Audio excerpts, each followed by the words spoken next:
We're here, boys. New PC, new campaign, second campaign. Diego Bro has requested Wars of Chaos with Prince Sigvald Magnificent and his Decadent host.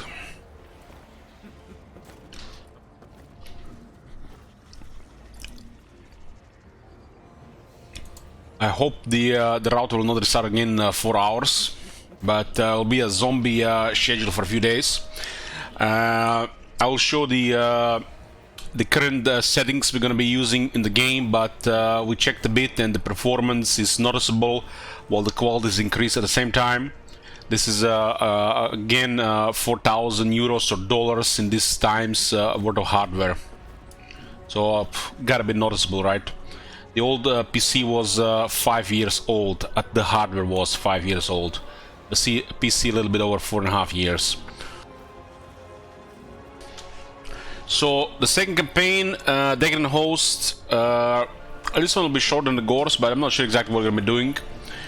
It's first time playing this faction, and let's see what they have and what they can do, and let's have some fun. So Sigvald is no longer part of Warriors of Chaos, you know, the core Warriors of Chaos faction. Now they all have their own factions. The Warriors of Chaos was the first rework in Warhammer 3, and for the little we have seen, it looks good. Even as the AI, they seem to be like doing okay on the map, even in this sorry state of the AI currently in the Warhammer 3 Immortal Empires beta. So what's special here? Sigvald emerges from the Palace of Princes in the Chaos Wastes, where begins his forays of self-gratifying pleasure. His body apparently is of 16 years biological age, while chronologically he's like I don't know, 300 years old. He gotta be the most perfect 16-year-old that ever lived. Like bunch of the 16 years today are like either scrawny, irritating, or they're all just fat nerds. Nobody plays sports anymore. We start on the top, right next to the Nagaroth. I guess this is the middle of the Chaos Wastes at Nagaroth.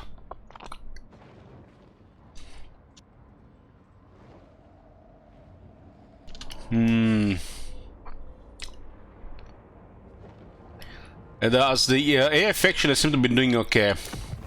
So what do we have here?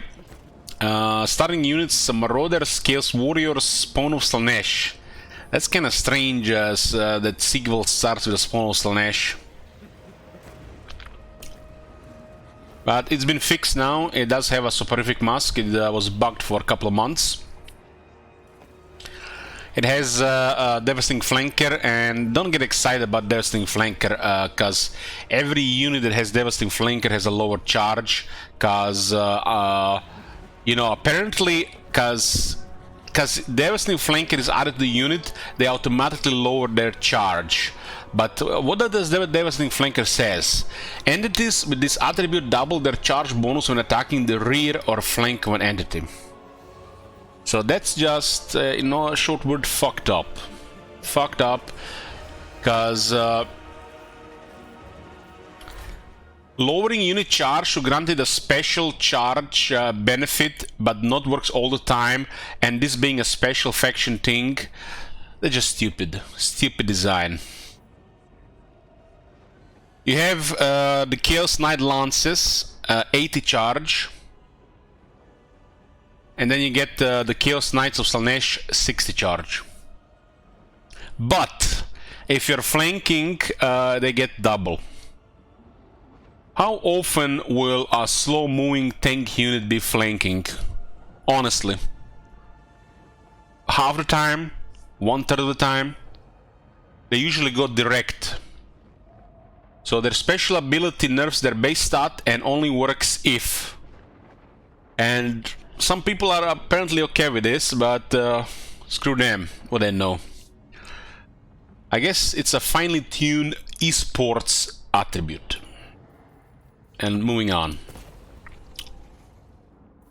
Hellstyle Slaanesh. Apparently these Hell Scourges have AP. Look at that, 13 AP. Goddamn. God damn. 13 AP on this unit, Hell Scourges. Let's find some other Hell Scourges. Hell Scourges, 0 AP. Finally, a weak against armor unit exists. Chaos Warriors of Slanesh Hell Scourges, 0 AP. Chosen of Slanesh Hell Scourges, 0 AP. Okay, let me open the Book of Bugs before we get in the campaign. Hold on, hold on. Can I log in?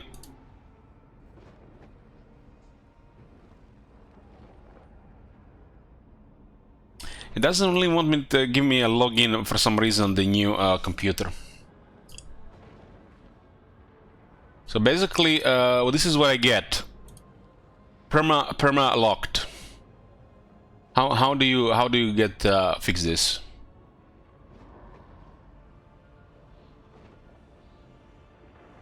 Is this my antivirus messing up with this, or why is this?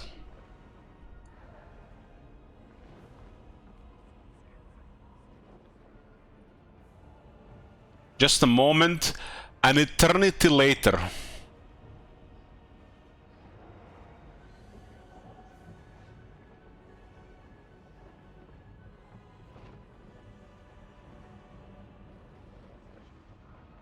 It's either Windows 11 at fault or my Avast premium bullshit.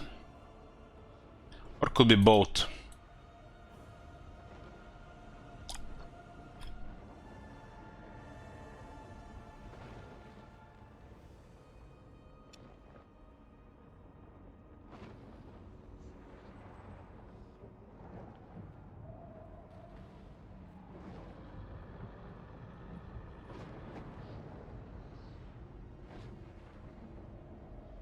Ah, doesn't want to log me in. Oh, issues. Why we have to switch to new hardware? Sometimes you just have to.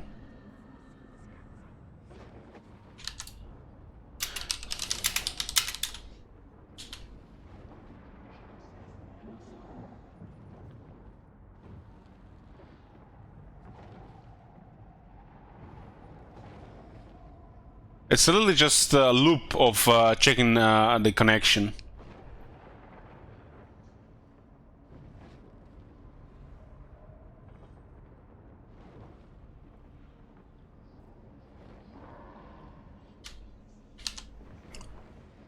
How are we gonna be updating the book, get the Book of Bugs if this doesn't work?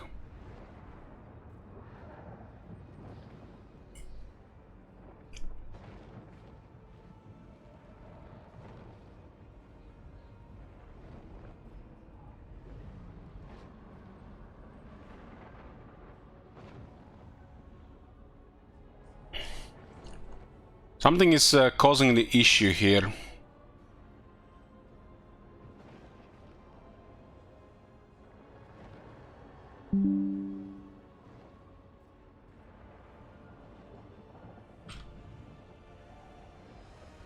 Fuck me if I know what.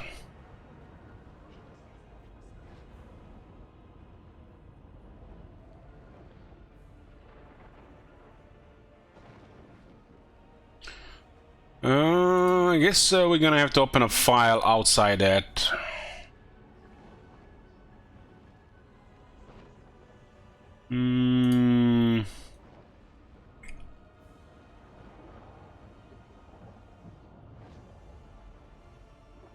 It doesn't want to log in. Does login to possibly work for anybody else?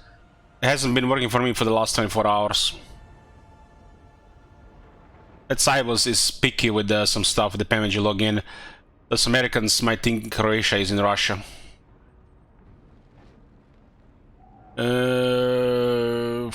Gbob IE.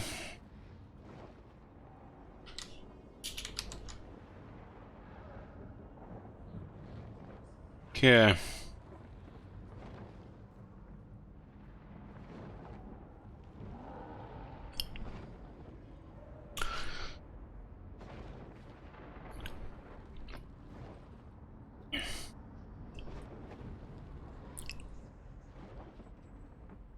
It's stuck to me on permanently loading. It will never open. Something is causing issue.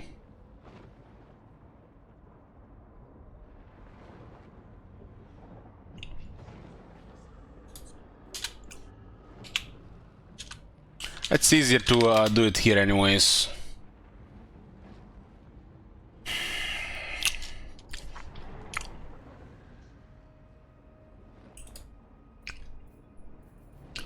Marauders to Slanesh with Hell Scourges.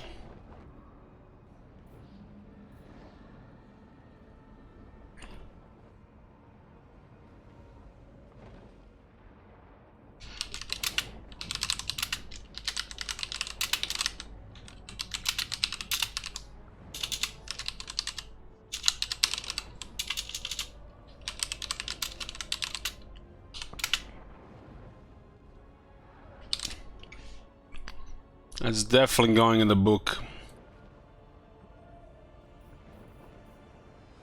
Hell Scourge. Doesn't say a whip. It doesn't say a fucking sex toy. And it doesn't say a battle whip. It says a fucking Hell Scourge.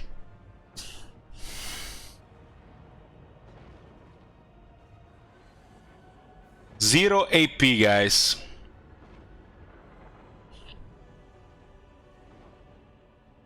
The three Slanesh infantry with Hell Scourges have 0 AP each, making them the only units right now with no AP. When units like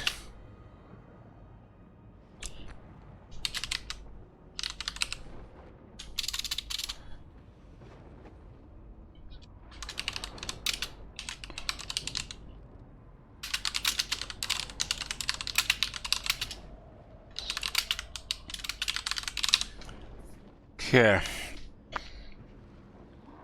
The three Slanesh infantry with Hell Scourge have 0 AP each, making them the only units right now with no AP, when units like Peasant Mob, Zombies and Skaven Slabs have some AP damage.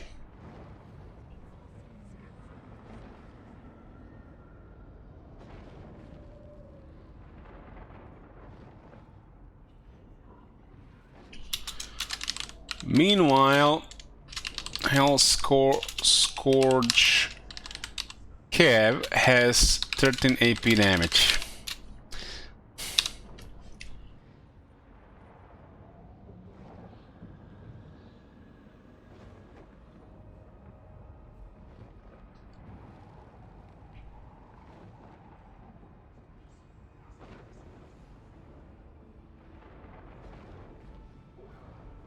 Holy shit, it loaded the pasta bin. Holy shit, it loaded. Oh my god, what is my password?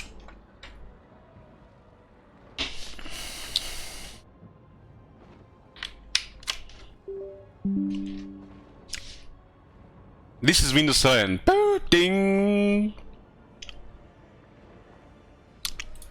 Nice, all these features, and they cut the good stuff out of it. It's like CA, you know. They cut some, you know, core features of Total War and add some nonsense nobody gives a shit about. Like, you know, you can't move the capital anymore, but yeah, you can go in first person on the battlefield with a buggy AI.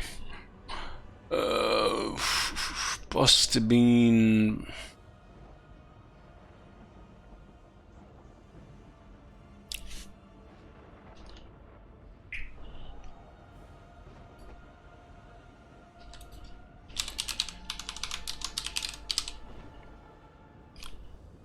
Oh my god, he's checking the connection again.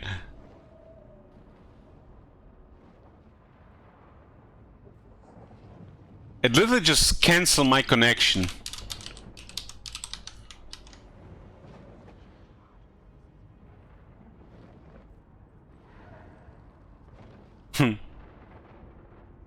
Like, what the fuck?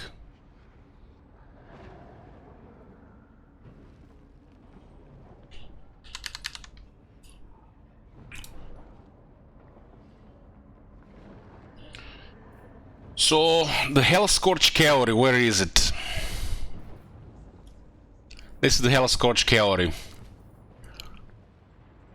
Not only they get poison because they're adding Hellstriders, but these Hellscourges have 13 AP. Double standards, double the excuses, double the White Knights. That's how these guys do it. And we got some Chaos Chariots.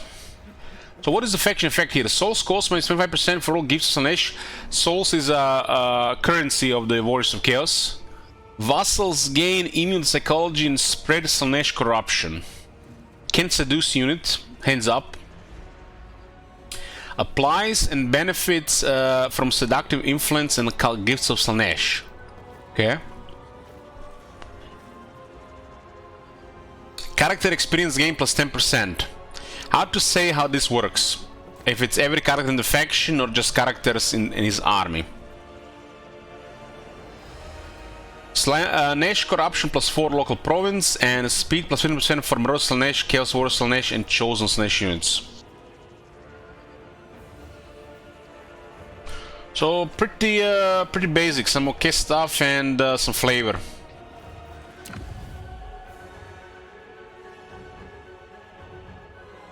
Prince Sigvald the Magnificent, though he appears to be a little more than 16 summers of age.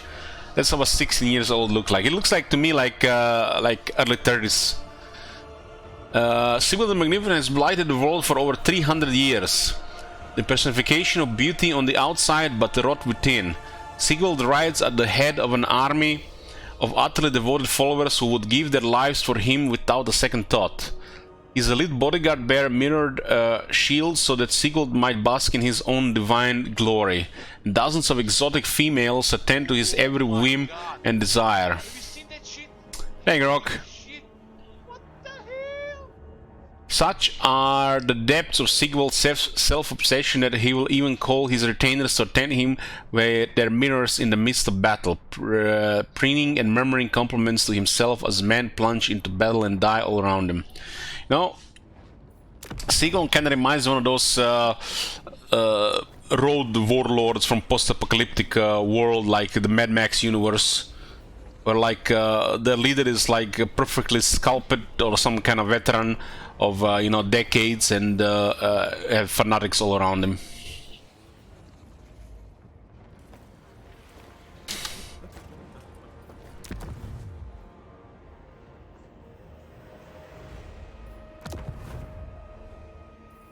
Okay, let's see what this faction is about, boys. Campaign number 2 starting. Oh, my bad. Settings! I forgot about the setting. Oh man, that was close. Phew! That was close.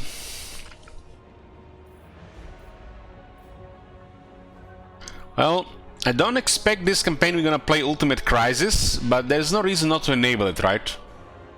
Right? When checked, this causes every selected scenario to begin when the endgame triggers. This may have unexpected results if modern scenarios using same factions and regions are enabled. Unexpected results. Well, that's literally their game. Unexpected shit can happen. That the idea of Ultimate Crisis, you know, like might seem like poggers and exciting, and definitely, you know, we like to see what happens. But this is so absurd and over the top that I don't think many people understand it. Because remember, guys, we did do those modded chaos runs. Now imagine this is happening in the whole world at the same time.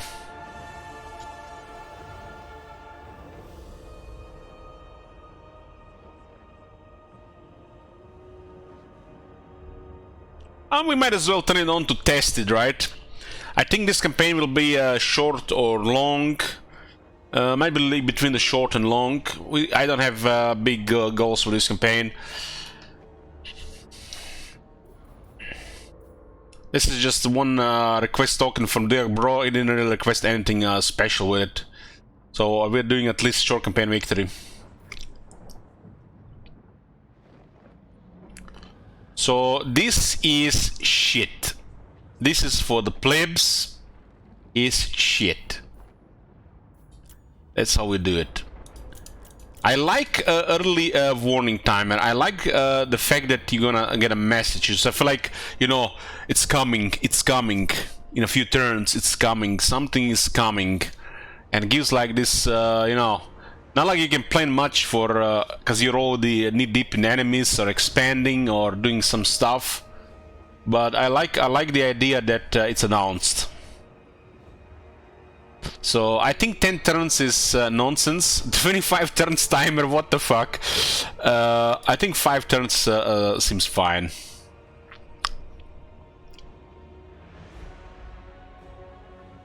Turn timer range. The lowest we can put it on turn 10 and 20? Wasn't this 35 before? What the... I heard stories, guys. I heard stories of somebody playing a Warriors of Chaos campaign for over 800 turns, and they were still fighting the Empire to resettle settlements around the map in Warhammer 2. I heard these stories.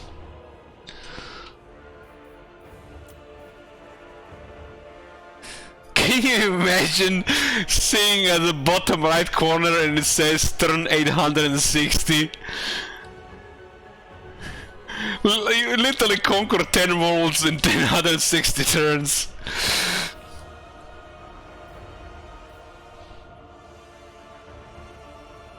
Yeah, this is an interesting one. You can put 10 and 500. 500 is stupid. We're never gonna play a 500 turn campaign. 500 turn campaign, you must be taking the piss. It's like, there's just no way. I think turn 10 is extreme. I think turn 10 is extreme, but we can do like a challenge campaign where we have it at turn 10.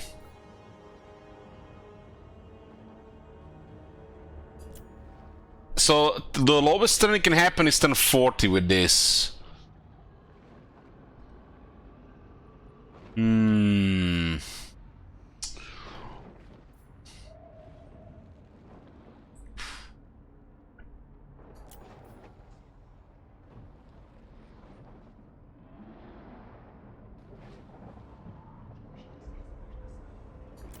Fuck me, game, give me 70!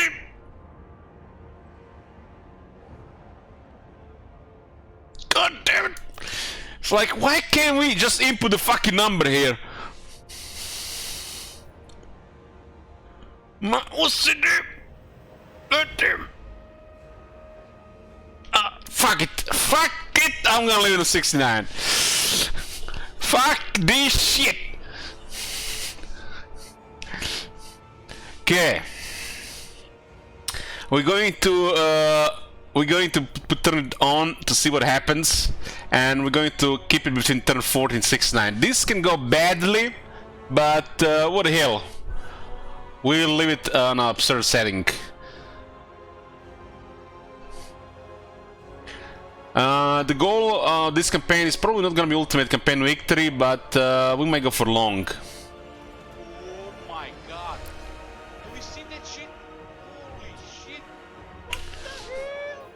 Thank you, Dimitri. Let me just update the campaign command.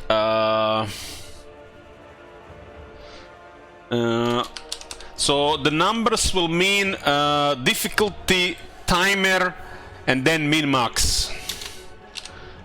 I know this is very new, but we'll get used to it.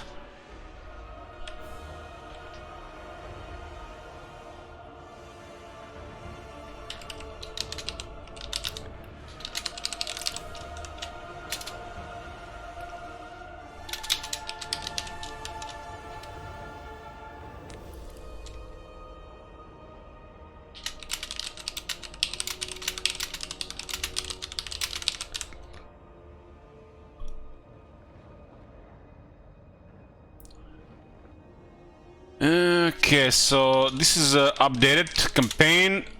So campaign number 2, Decadent host number 1, first time, crisis setting.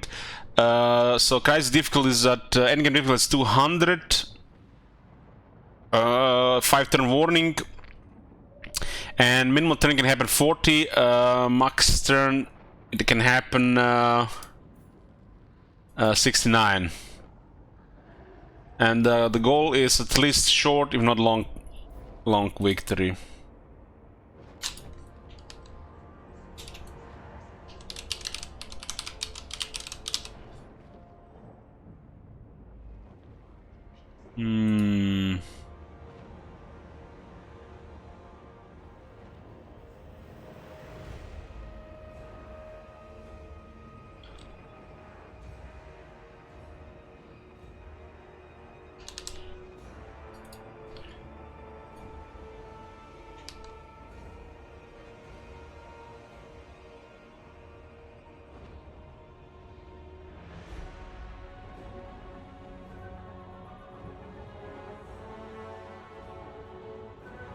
Can log in there.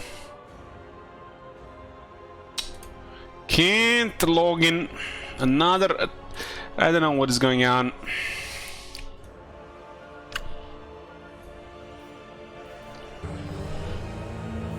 What the hell? You see, guys? You see, it's a new computer. Haven't heard that in a long time. That was the old full alert.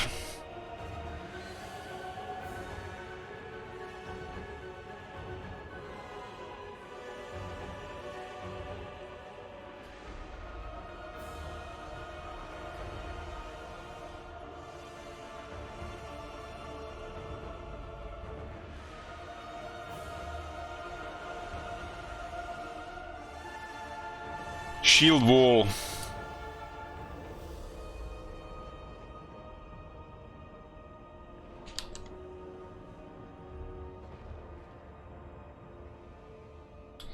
Okay, should be fine now.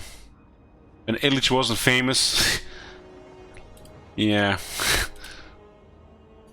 From nobody to a little less nobody, you mean?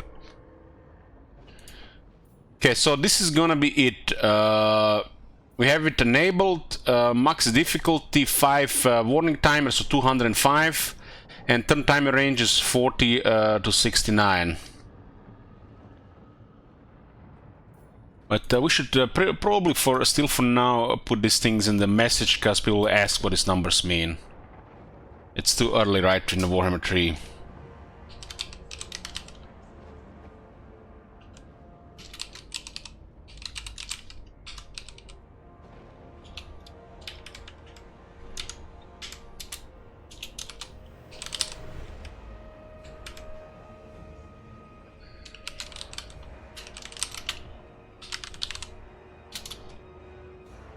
So early end game for this campaign. End game difficulty timer at 205.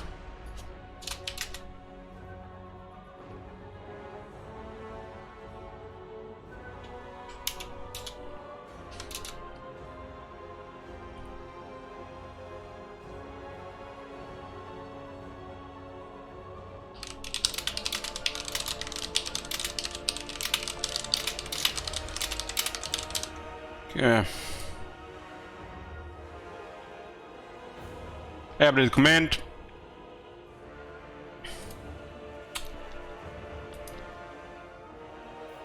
Let's go.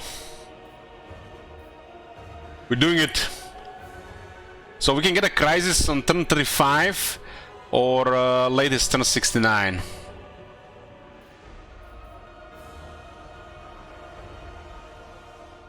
So it's one in, it's...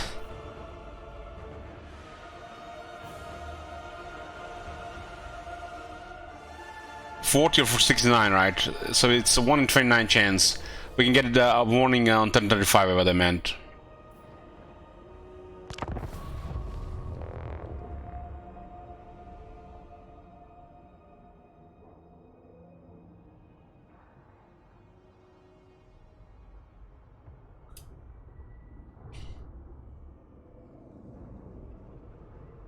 Oh my god, he pressed the start campaign button. Happy dance.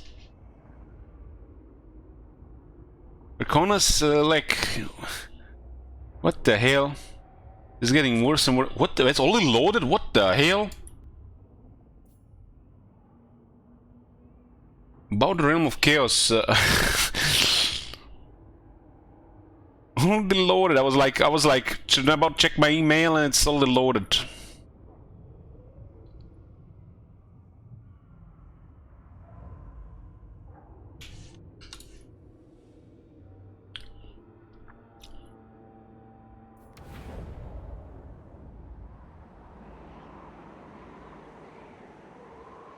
You may have heard of me. I am Sigvald the Magnificent, the Girl Prince of Slaanesh.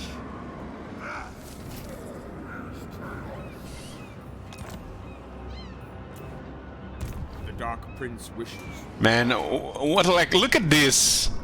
What the fuck is this? I'll take this better right now, but, you know, compare this to this. This is perfection, and this is somebody who hates his job, is probably an alcoholic, and is late on his car payments.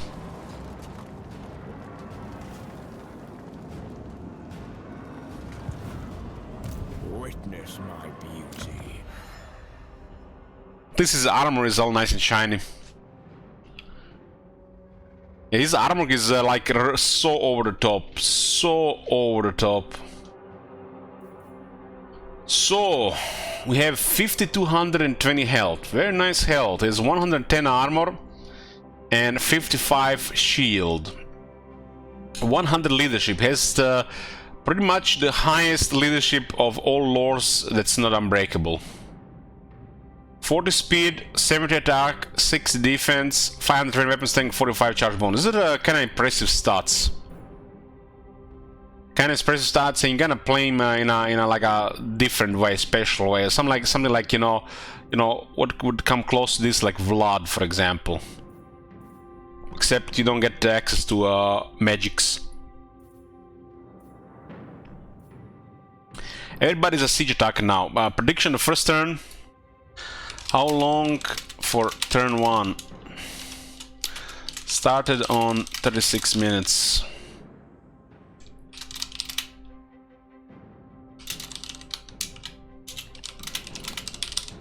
Okay, there we go.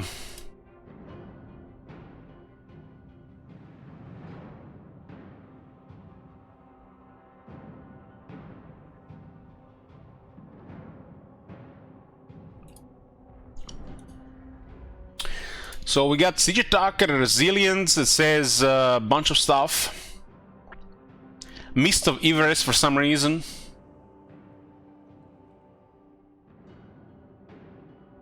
Skaven Plague, Plague of the Crow, Regionless. That's weird stuff. Regionless. And then Mist of Everest.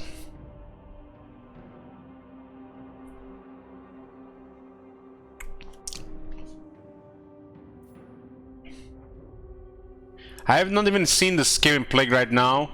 I'm fairly sure the AI is not able to even trigger it right now. Expert Charge Defense. When bracing is used, negates the charge bonus of any attacker. And what is his mass? Gotcha, please.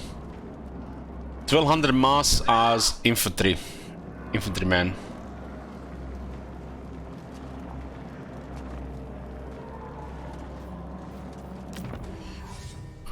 Got Encourage, that's the blue circle plus 4 leadership. Perfect Vigor, nice.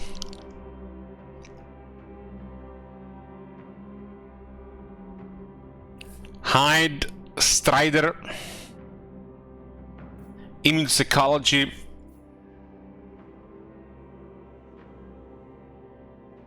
Mark of Slaanesh provides units with Immune Psychology, Strider, some physical resistance and speed.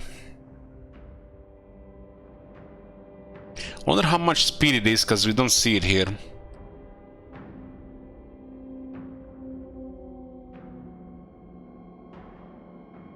It does have the 15 missile resist from being a lord character, and 10 physical resistance from Slaanesh. That's nice.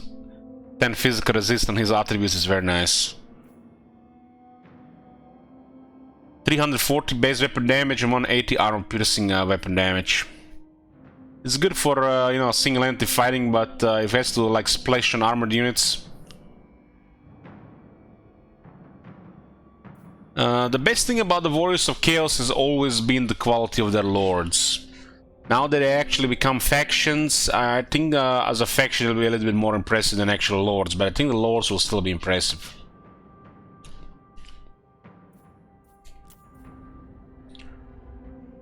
Character experience gain plus 10%. It's not clear how it works. If it's for the whole faction or just him or his army. How does it work? Well, we'll figure it out.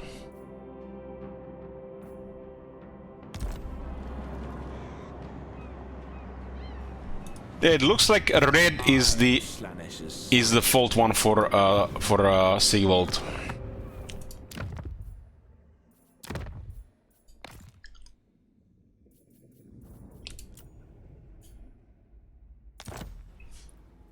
Oh my god! Have you seen that shit? Holy shit! What the hell? Take it to me. Yes, my lord of Slaaneash's Grey, huh? As a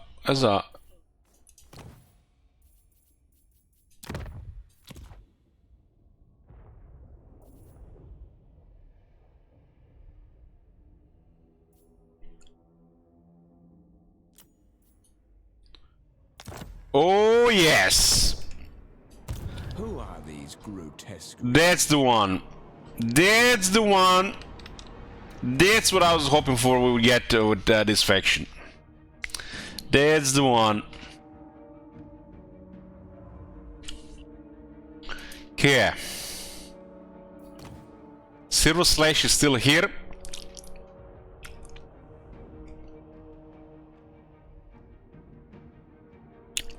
And his armor. Pretty good set of stuff for him.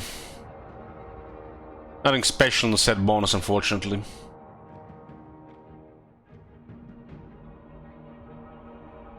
Had auric armor and a healing cap. Oh my god, that is so good! Healing cap and armor of strong region. God damn, that is so good.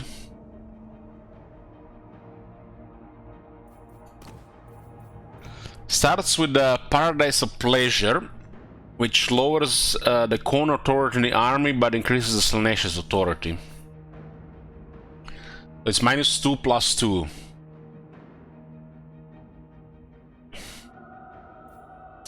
Favorite son, Slaaneash's favorite child has been granted the gift of preternatural swordsmanship. This used to be a attack buff. Now it's a soporific mask for aspiring champions and chosen Slaanesh in the army, plus soporific mask attacks for Sigvald as well. And soporific mask is contact effect, 5 defense and 5 attack. Now. Marked by Slaanesh. The beatific mark of Slaanesh is branded into Sigvald's perfect body. Wonder where it is. Slaanesh authority +1, Lord's army, diplomatic relations +40 with Slaaneshi factions. Arts of Iron, Voice of the Dark Gods, and Supple and Spry, the same stuff on the top.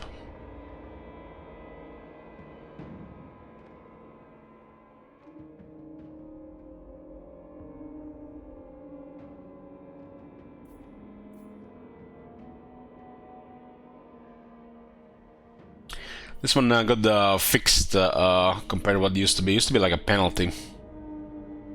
3 from muscles by 50%, leadership +5 for the Lord's army.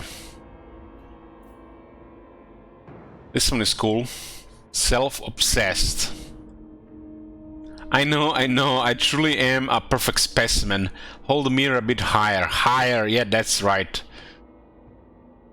Missile block chance +15% and +6 attack and defense.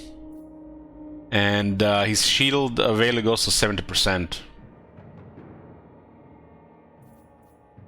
Stylish, grants the whole army 6 defense and 5 physical resistance. That's cool. Also works on Sigvald.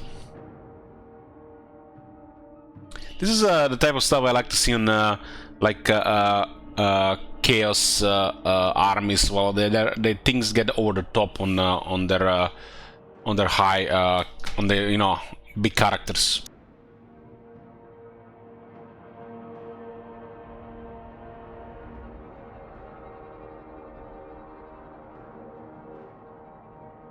Him starting with perfect vigor kind of makes campaign a little bit worse, but the chaos might have access to it, or maybe they have. Who knows? Driven by lust. Income from post-battle loot, raising settlements, and experience for slash units 50%. Lord's army. Nice, just 1 point for all that. And born to serve. Hero action success chance plus 10% all heroes. Hero action cost minus 10% all heroes. And every non-character unit in the army becomes expendable here. Seems like a kind of flavor thing.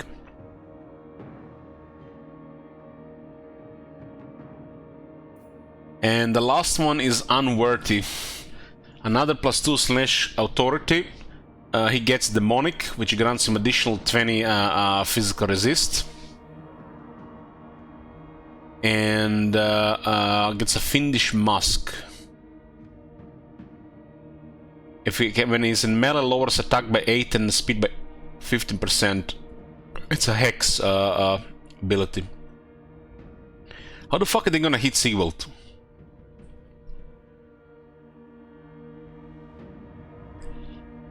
I really like his skills. Nothing really over the top, but just, you know, looking good. We got speed in the first one here, some charge, armor, defense, attack, damage. Ooh, there's a health here, nice. But like, what the hell is this? This should be 1 point unbreakable. This guy has a 100 leadership.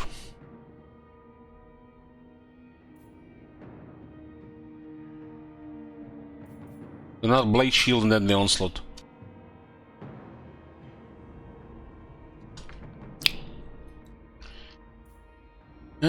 The Chaos' one is experience, okay. Like the Vampire Count's one here is negative leadership in the region. Chaos Vanguard is armor for non-demonic infantry units and attack for non-demonic infantry units. 12 armor, 8 attack, that's pretty good.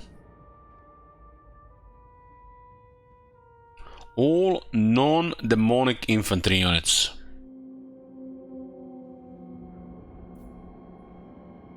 The second one is armor and charge bonus for all demonic melee units.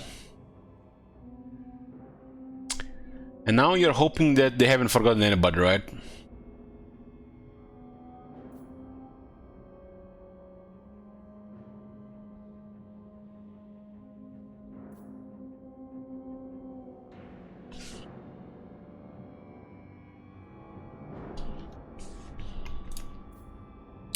Warfire is speed for all demonic flying units in Lord's army, and defense for all demonic missile and flying units. And then it's missile strength for all demonic missile units.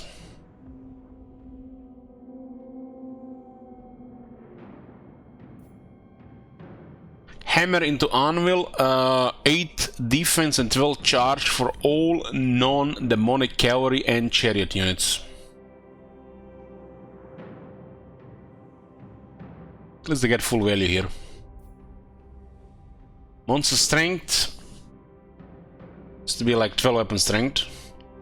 Weapon strength and melee attack for all non-demonic war beasts, monsters and monster units. Does this mean all non-demonic war beasts, monsters and monster units? Or just non-demonic war beasts? I guess it's all non-demonic.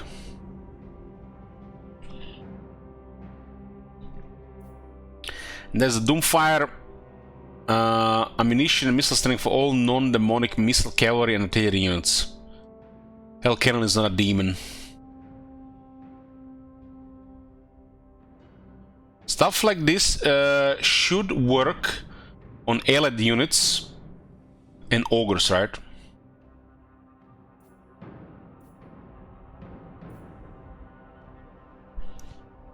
Legion of Doom, armor, defense, spell resistance.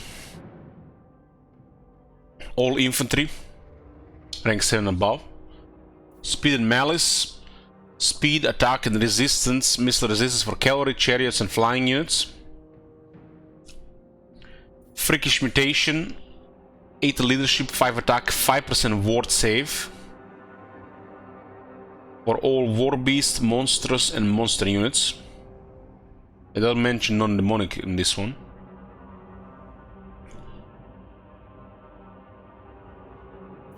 And Malevolent Ranger, armor plus 10 for all missile units, and reload time reduction plus 10% for all missile units, and 15 missile resistance for all missile units. The Hell Cannon got a little bit weaker on this change, but it is what it is. It's a shame there is a plus 8 leadership on a veteran skill, because by getting rank 7 the unit only gets 7 leadership. I don't want to see leadership on veteran skills.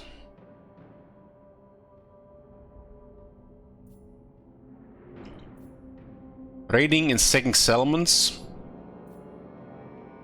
Warband upgrades cost minus 10% for all units, recruitment cost minus 15%. This is how you do serve or die. Don't just put recruitment cost minus 15%, add something to it. Make it more attractive.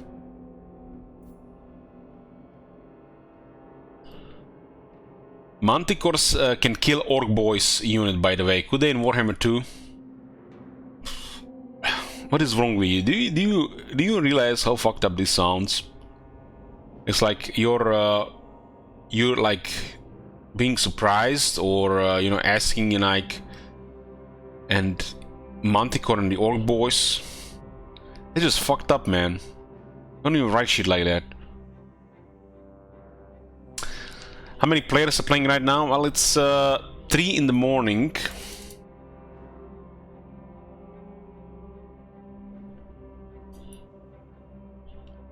It's currently 42,204 players in game.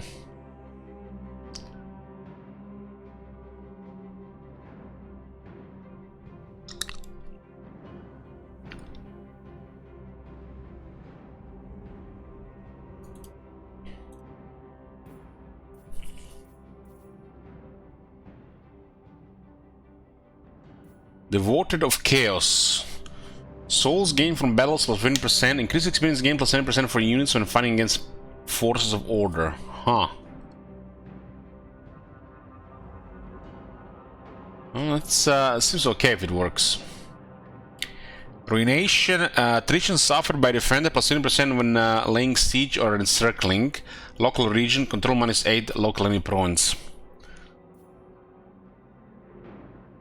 Like you would lay a siege with this perfect being here in auric armor. You go into the grinder.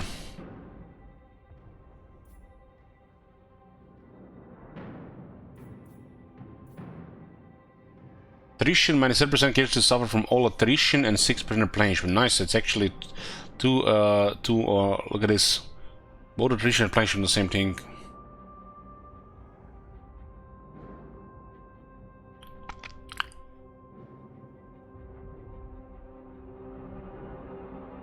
How did you get more than 1 out of 6 Sylvanic Crossbow? You recruit more one cars than bloodlines. You're supposed to get 1 per bloodline and then 1 per skill. But it's bugged. Blazed by Evil, more post-battle loot and post-battle chance of stealing a magic item. Plus 10%. So units are Sigvald unique skills good? I think so. I think so. Nothing amazing, but I think it's acceptable for Legion Lord. And I have high standards for Legion Lords. Not even biased here. Dark Seducer. Campaign movement range plus 5%, souls gained from battles plus 10%, income from post-battle loot plus 10%, and slash craft plus 1 local province. Yeah. I think the thing we want the most on Prince Sigvald is Banner of Swiftness.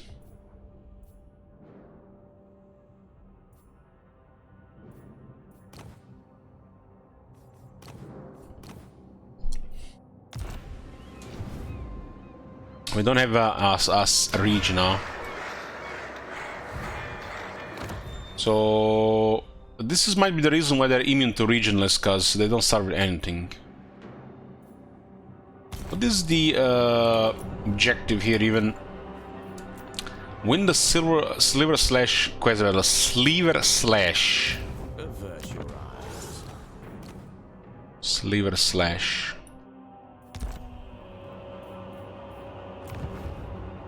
Maintain control of the following 3 provinces, either by direct ownership or through vassals and military allies: the Shardlands, Deadwood, and the Road of Skulls. They kind of wants to go west. Occupy loot Razor sector, fight in settlements, and short victory is wins a magic power as a plus 30 per turn all armies.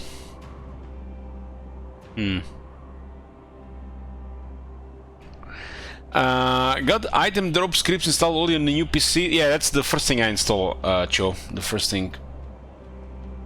Have this USB stick, just it's named item scripts.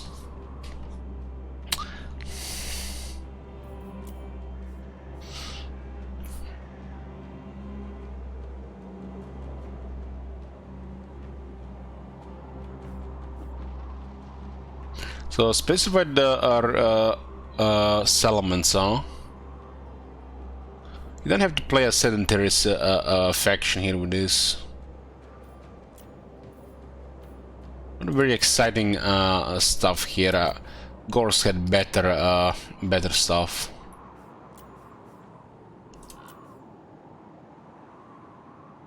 Still, this feels different.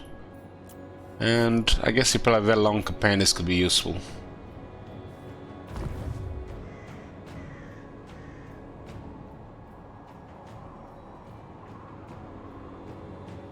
I haven't still seen what this Eye of the Gods does. A higher number of active gifts of chaos you have, the more the Eye of the Gods is drawn to your faction. Once the meter is full, a dilemma will offer you powerful rewards. We have this thing on the bottom left. This is authority.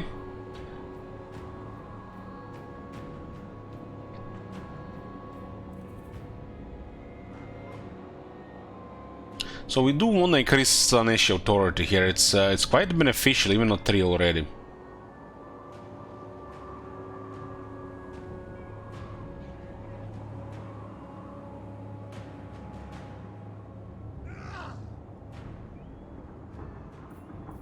I still haven't changed the stance in camp stance.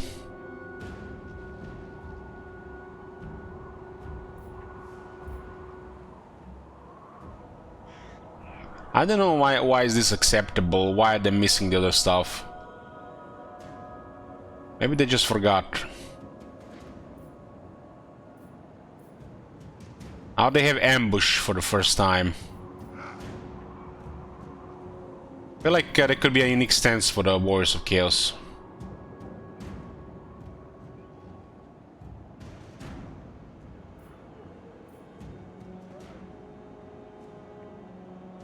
We also start with 110 movement. I don't know why is that. Why some characters have 110 movement?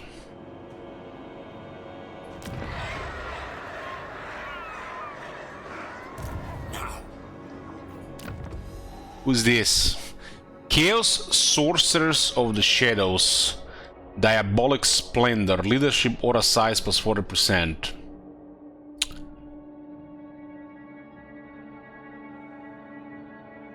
So his encourage is plus 40% radius on the blue circle.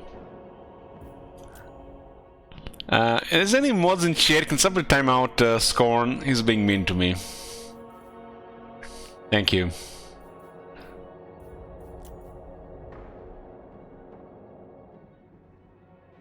Stuff like this should not even exist in the game.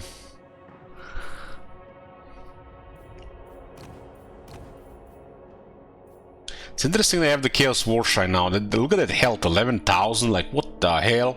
They have option for flying as well.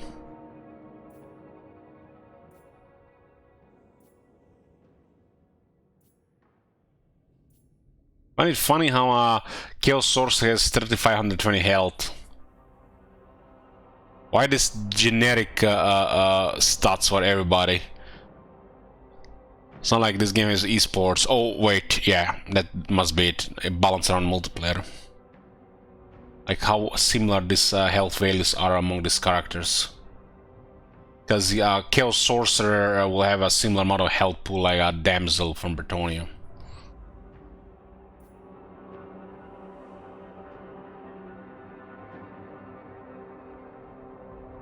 This is a little bit weird. What's up with these guys? Chaos magic consumes the land, hastening the spreading influence of ruin. Undivided authority +1 and then lowers corner authority. What? Why does this lower corner authority?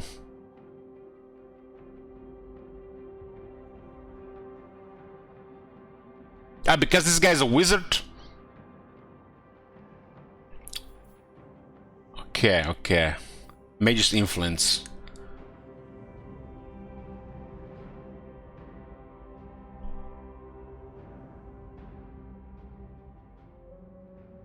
Korn hates magic, but chaos is magic. Winds of magic is what makes chaos powerful. Demons materialize and they get stronger by winds of magic.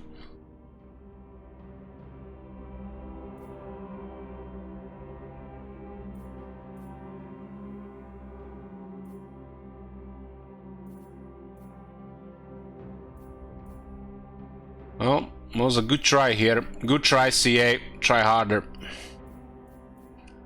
Good try. It's could have been high rank skills and you could take all of them eventually. I mean, if somebody can, Chaos guy should.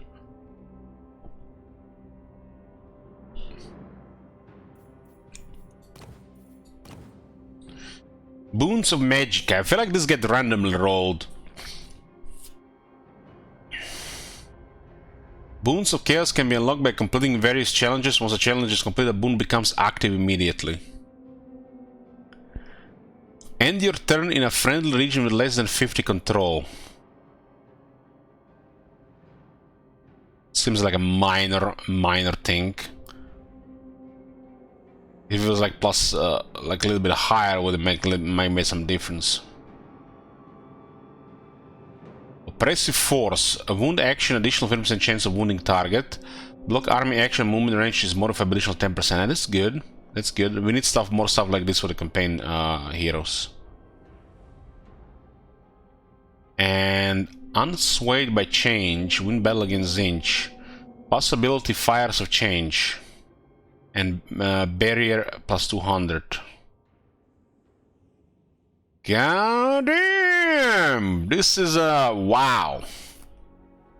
Wow. That's how you do special shit. You get barrier, and every time this guy casts a spell, the whole army, map wide, gets 11% ward save for 9 seconds. That's how you do it. Like, what the fuck is this shit? Enough with this boring ass shit. If you wanna make a stuff like this, make it like at least +5 and +3. What the fuck is +1 and +2? It's nothing. Well, this is pretty cool as an option for a campaign hero. This is shit. It should be like tripled.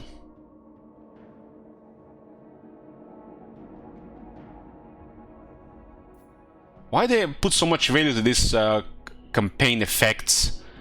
You can see it on skills as well. They need to do more and higher values, more things and higher values. Like, what the fuck is one corruption these days? It's nothing.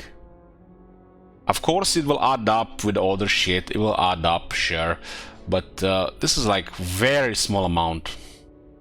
I mean, this guy has +5 corruption alone. And you might say, +1 to 6, oh that's cool, we got 6. But he has 5 already on the base, and this special thing adds another 1. What's 1 when you already have 5? 5 these days on corruption levels is nothing special anymore. Because they changed the corruption.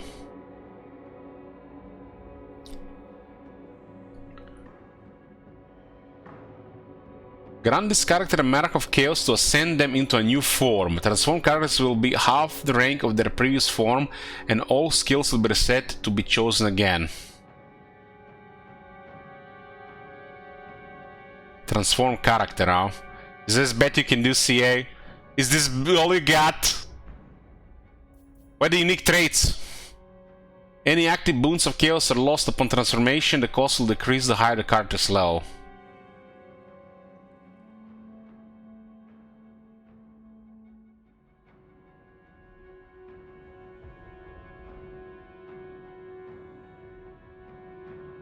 This is a very cool idea, but we need more.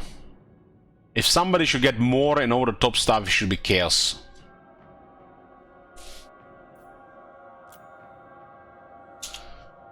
Steve the Magnificent. There you go, pancakes.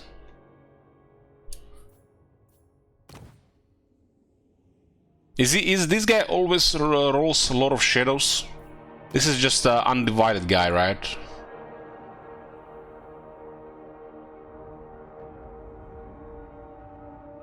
So we might actually lose this one by doing this.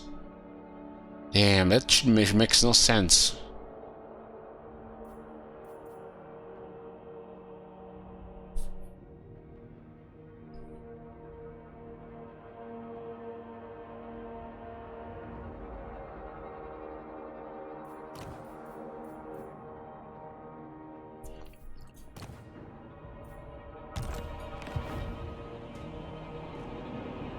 You dare.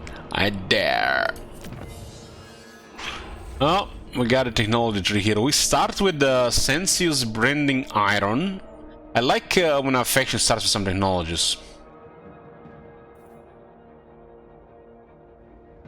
The brand of Slanesh always stings, evoking wanton pleasure from pain. Warband upgrades allows undivided units to receive the Mark of Slanesh. Attribute immune psychology for aspiring champions. Oh, good there. Aspiring champions gonna be immune to fear and terror, just what I need. Attribute strider for aspiring champions, so they get like a mark immediately. Well, immune psychology has never really been anything special in campaign. Well, in some situations can be useful. It's more like a multiplayer nonsense. I kind of dislike how they're giving value to this property in the game. Or attribute. Vows of excess. Slanesh shares in all manner of delights for those willing to wholly give themselves over to him his whims. Maximum active gifts +1 for gifts of Slanesh. We lose 1 coin authority to all armies and get Slanesh authority to all armies.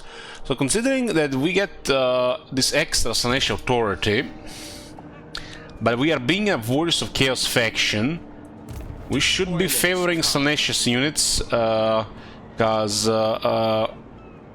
they're cheaper and they'll replenish faster.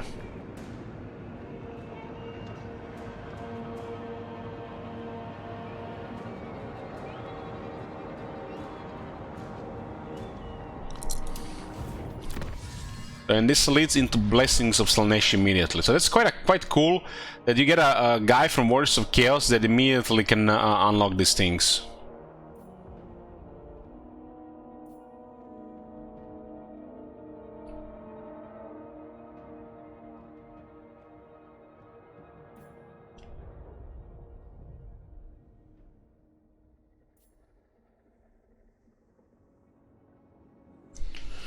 Summon from beyond, Faction Leader's Army. Summon from beyond. What unit is that again? Are those Chaos Furies? Or is that something bigger?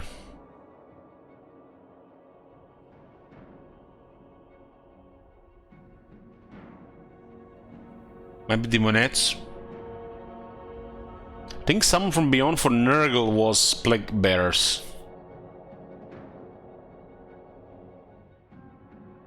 It seems like quite nice if it has another section to use.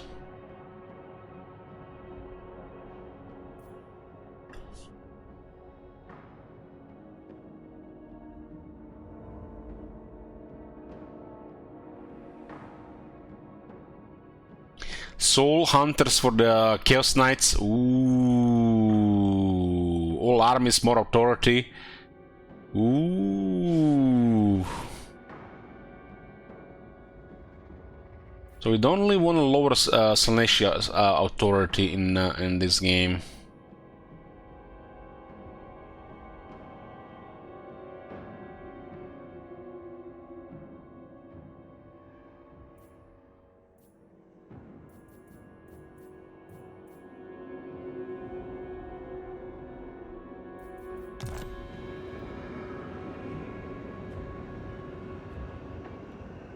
How is diplomacy looking here?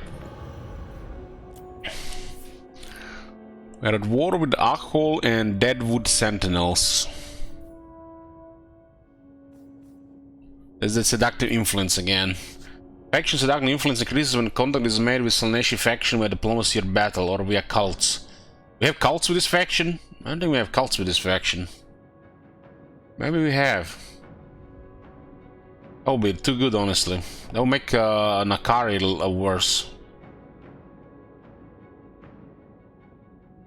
No, worst case doesn't have cults, it's just Demons of Chaos thing. Okay.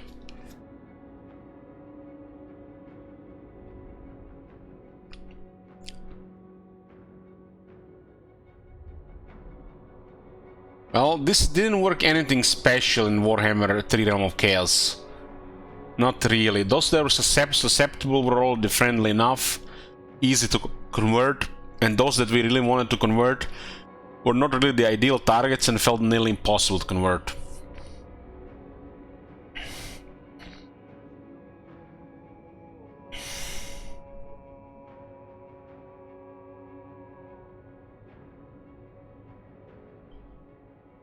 Oh, so we can have a seductive influence on this.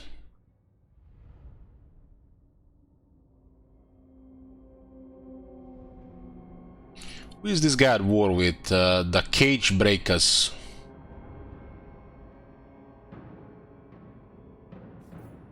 Malevolent Lord. What? And the Akhol that are only enemy. I guess this is what we're supposed to talk first. Lord of Fear. Version with that Dark Elves as Warriors of Chaos is -10. That seems all low.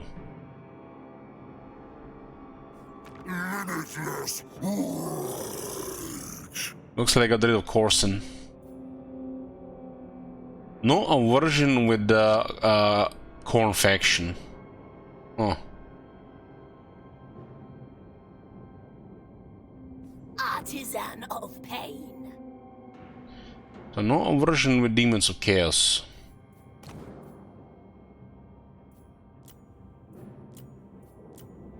Yes. Divine immortality. Together, we will sing the song of unspeakable transgression. Just when you think it can get horrible, not horrible enough, it has that snake tongue out of her mouth. Slaaneshi, I can smell the perversions you hide. Let them be free. Depravity reigns. I can smell. Prince, the perfect prince, has a plan for you. It involves sensations beyond compare. Divide. Together, we will sing the song of unspeakable transgression. This is a sentence. Slaaneshi, I offer you depravement without end. Will you accept? Depravity reigns. Supreme Deathbringer! Speak now, or I will disembowel all who follow you! Artisan of Your presence fills me with boiling rage. Prince. Aid Khorne's murderous cause, or face evisceration. Your presence fills me. You know what this guy reminds me of? You know that Toaster character from Fallout New Vegas, Old World Blues? Kinda reminds me of the Toaster. Who knew that that Toaster was a Khorne worshipper?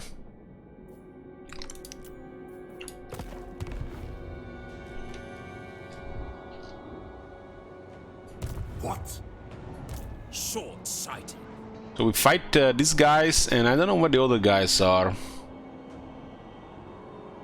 It's definitely more on the explorer side of things. They're on this direction here. Never. They're awfully close to the city. For chaos.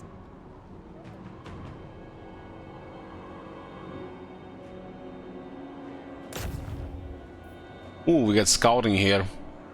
Dream magic. For chaos.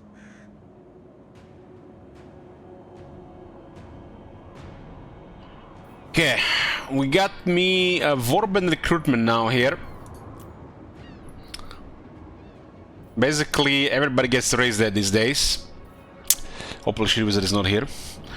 But we can say these things these days now. We can say these things. The vampire counts are glorious these days. Amazing. They're so fucking good. They're gonna nerf that shit once those Empire boys start complaining.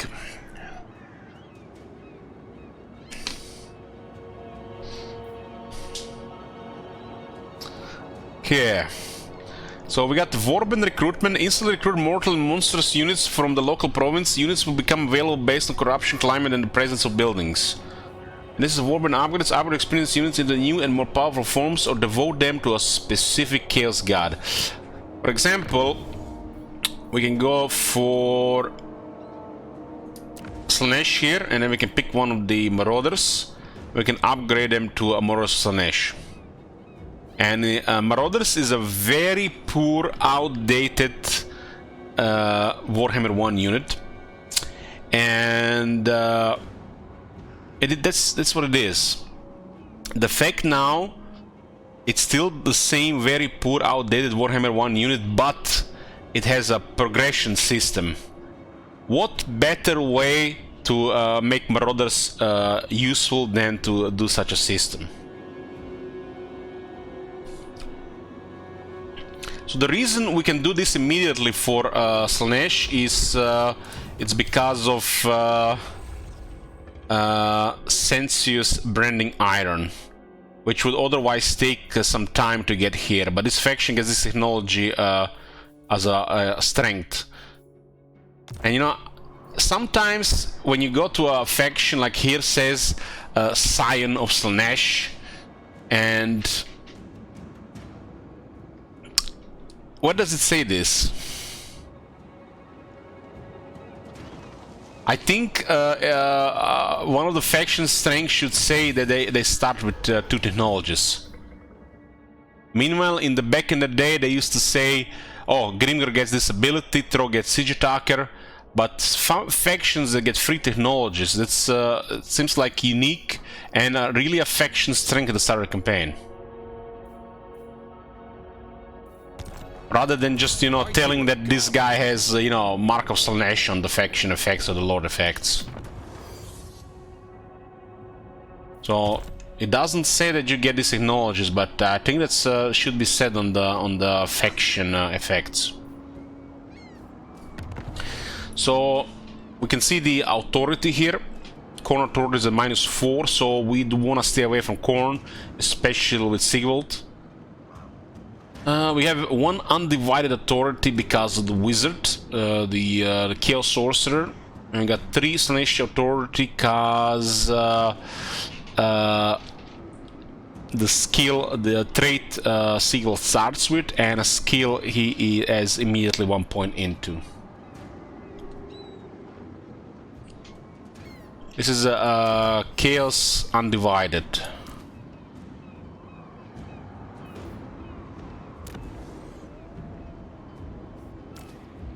So Marauders can upgrade into Chaos Warriors at rank 5 or Forsaken at rank 3. You do require technology for some of these things. A cool thing here is we can automatically turn them into Marauders with great weapons. And it costs 147 here to do so. 147 in favor. We don't have the technology for Korn, Nurgle, or Zinch. The starting Marauders of the Slaanesh are actually pretty decent. The Mark of Slaanesh is solid. It's, and you know, another interesting thing here is Supreme Vanity. Speed plus 15% for Marauders Slaanesh, Chaos Warriors Slaanesh, and Chosen Slaanesh. That's actually significant.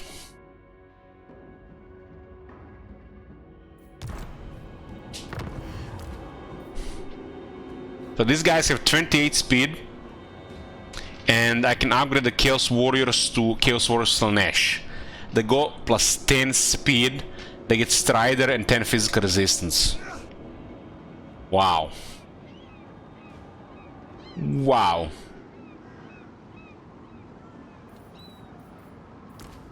I can even get the Chaos Chariot of Slaanesh. Oh boy.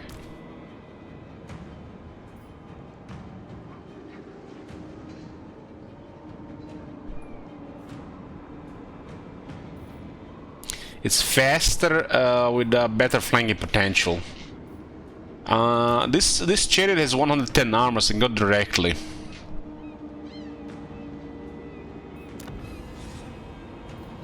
On rank 5 you can turn into Gorbis though. Gorbis are very strong. But we also, if we turn them into Slaanesh troops, we get the benefits from replenishment and cheaper costs. This is a Slaanesh Lord after all.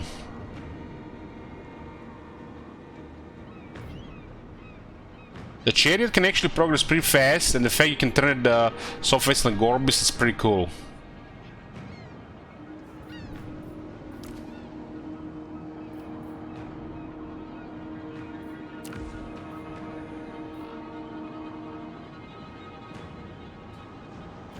These are not the Marauders the other ones have. These one are still shielded. Yeah, and we're gonna turn this one here. And now look at this. They are now Marauders Slaanesh.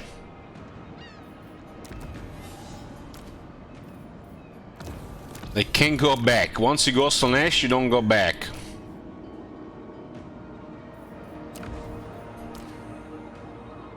Hopefully those guys don't retreat with these upgrades. Maybe they are made not to retreat. They did make a lot of them not to be able to retrieve, so that's why I fight them once. But sometimes they forget. This is Warriors of Chaos.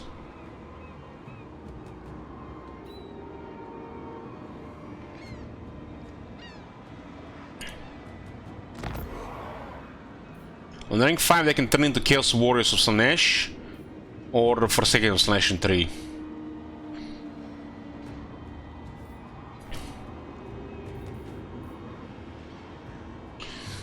Yeah, we can select multiple, I imagine.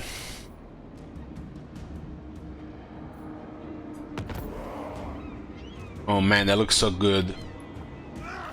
And the Chaos Warriors of Slaanesh can turn into the Chaos Knights.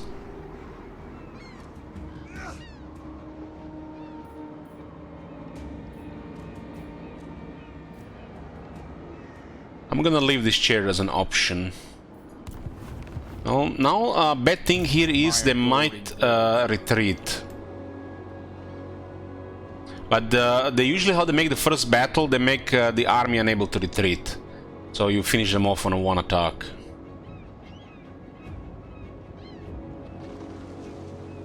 wipe them out.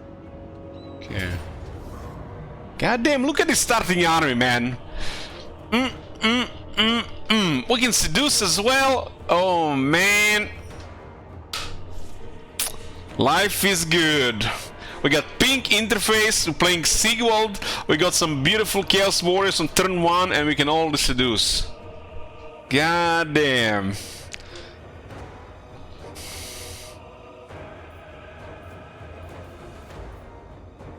We don't need to seduce anybody here, though.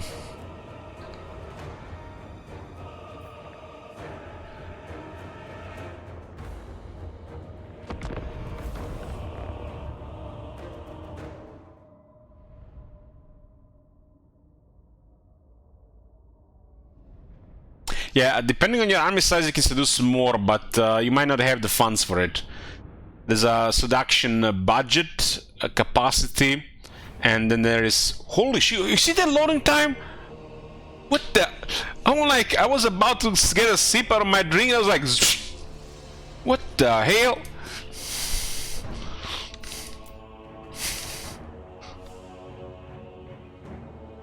A divine sensation. So guys, if you missed it, the new PC is here, and this is the settings we're currently using. Maybe somebody can make a clip of this as new settings. Apparently the US scale is again a little bit off. Why is it giving me a different one? Maybe I have to apply the changes as well. This is what we're gonna be using for now. I'm probably might change it around. This is on a high quality end. High quality, and there's still a couple of things that can be turned on to higher quality. But it looks good and performance feels good right now.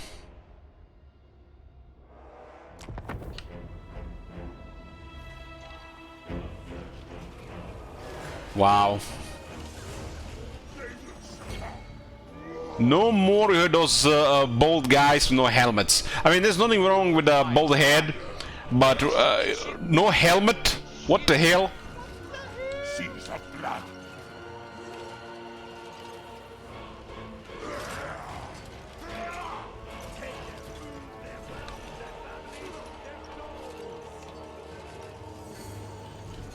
Looking good, looking good. Rapture and torment. Got 10 AP on the sword, huh? 44 defense to the Serac. Looks like a standard heavy infantry here. But they're fast. They have the same speed as the vampires. Kekwi.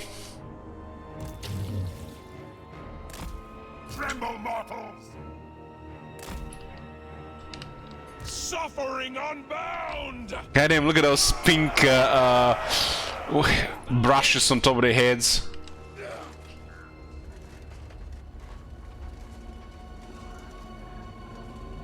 .46 speed, like what the hell? These wood elves? Willing slaves! Marauders of Slanesh! Transgression and submission! Yeah, well, at least they nailed the voiceovers. Chaos chariot! Slay every mortal! 110 armor. We got 18 anti-infantry. Glorious torment!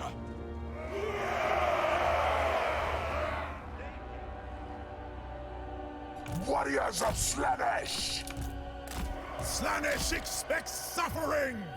Why does Slanesh equal speed anyways? Because Slanesh is around like the agility and mobility, and that's represented in the game with the defense, physical resistance, and speed. So they give them some physical resistance and speed. The Geld Prince speaks.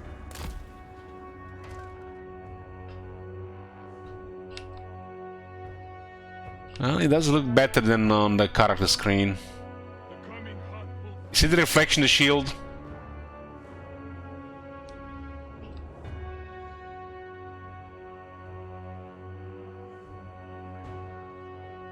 I don't think he has any underwear.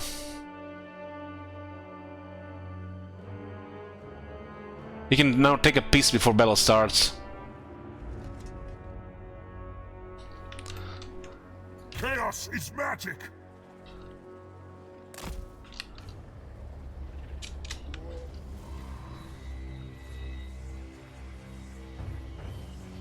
Look at this weapon. Look at his second weapon. What the magical attacks? Some wizard this guy is. Look, at least should be like at least flaming attacks, if not magic attacks.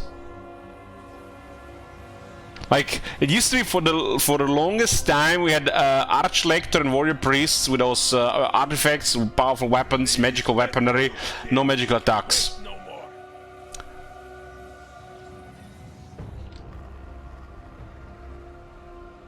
Soul Riders!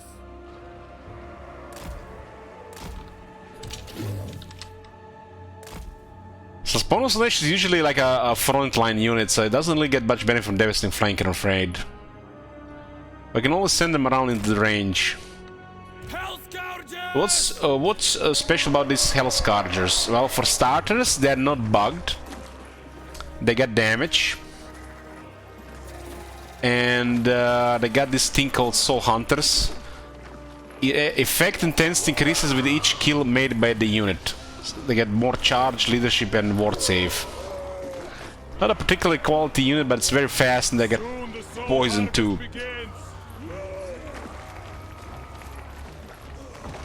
Could be good at going into the range. They also Slanesh, so they get Strider. Agony and ecstasy.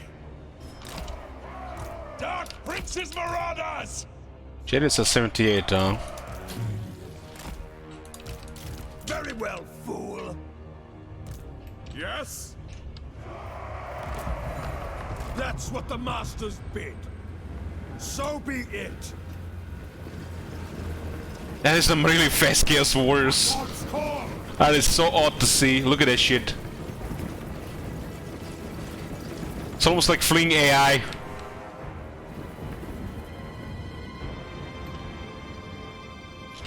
I am divine. Very well. On the hunt. Tremble, mortals. Sweet, sweet slaughter. Pursuing torment. Rapturous bloodshed. Weaklings. Don't mind me, I'm just hiding in the forest. Endless craving. Guided by chaos. Very well. Kill the Southerners. Endless evisceration.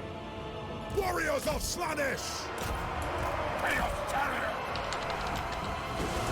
Enemy charge. Chaos Sorcerer.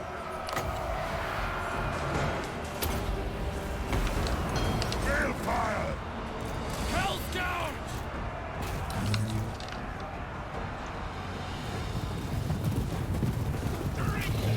It's definitely faster than the regular spawn. Oh, it's to cancel the charge there. Chaos Terrier.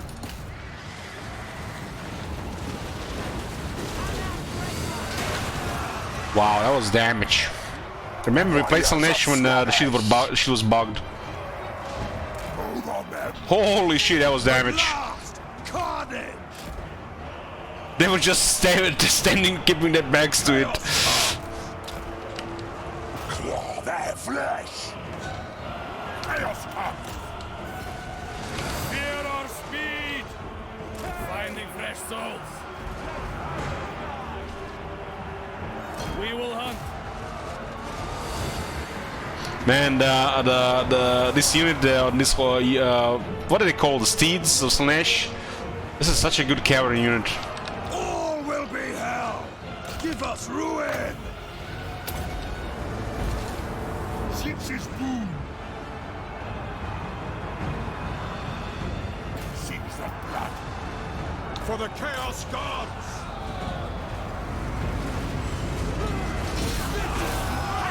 Slay every mortal. Whips. Our master asks. At your command. steel to our steeds! Man, they got 78 kills, and this is only at 40% intensity. That's so off. Drinking pain!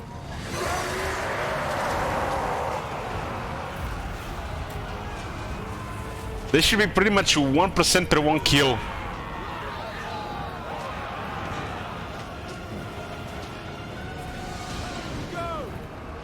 All will be despoiled! Chaos Sorcerer! Oh fuck. Where's the controls at?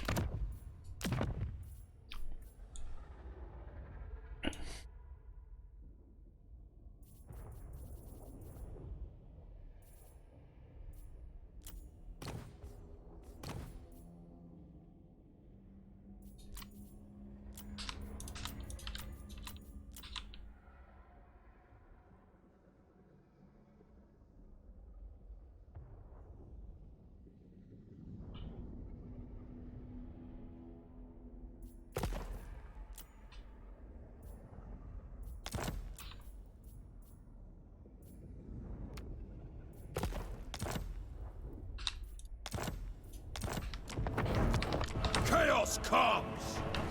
We desire it! Glorious brutality!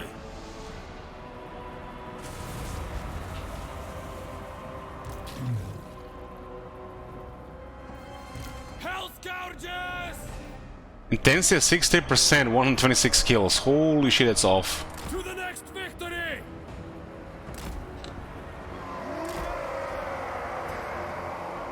Should be pretty much 1% per 0.8 kills. That seems like reasonable. Begin the reaping! Kill them all!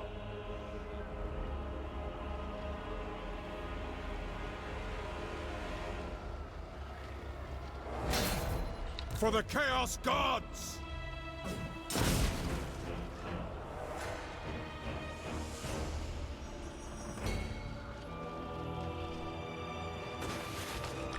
He actually lost the head before the attack even connected. You seen that? Sigvald the Magnificent! Pain and despair!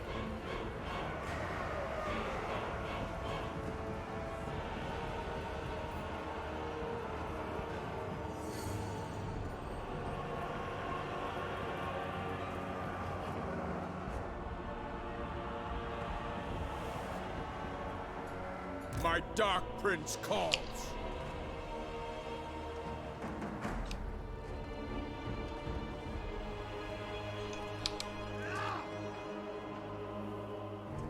Man had a lot of shit in his head.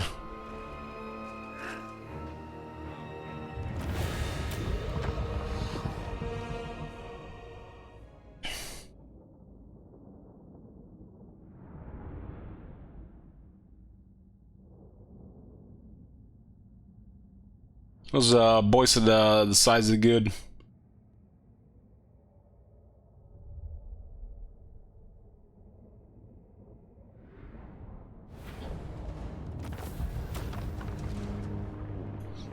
First battle we get a brass cleaver.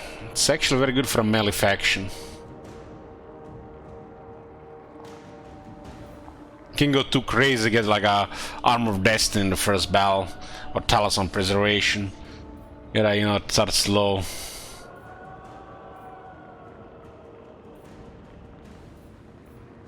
$330 souls here.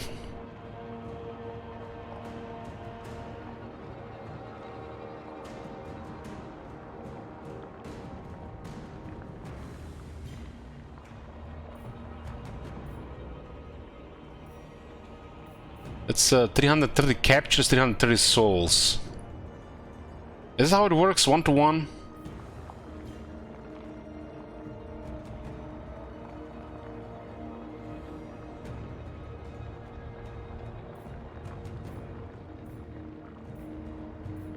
There's 10 units at the city below.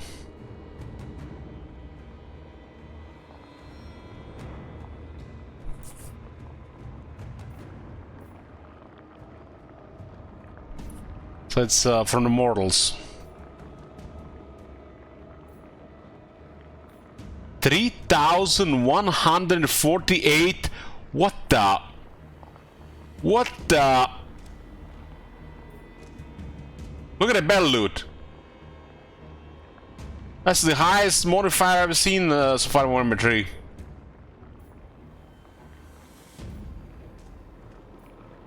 Let's get the replenishment here, not to risk. Maybe the city looks a little bit, could be a little bit off. We could just go through them with a chariot.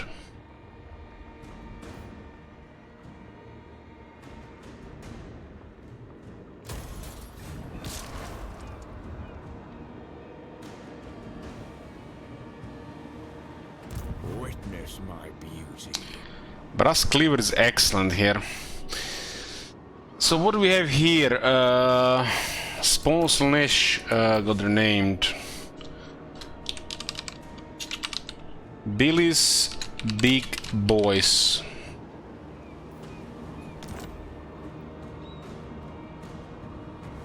Hellstrider to party people.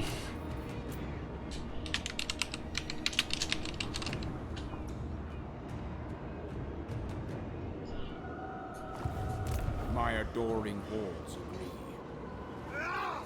Who are these grotesqueries?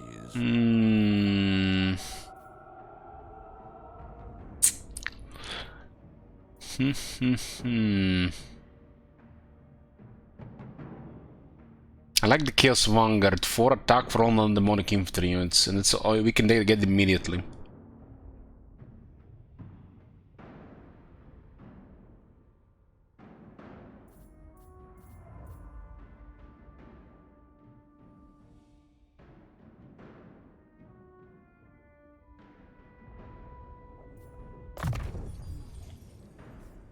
Get 75 experience per turn here as well. 75% of the max training.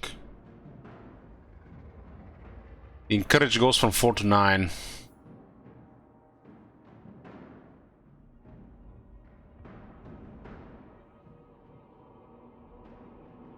The Northman, there is no greater honor than to fight and perish under the gaze of the gods.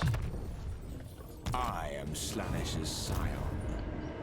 And all our units immediately get 4 attack. Very important for the Chaos Warriors. They have 36. So those 4 will make sure they get up faster and kill enemies faster. So they have to rely as much on their armors and defense.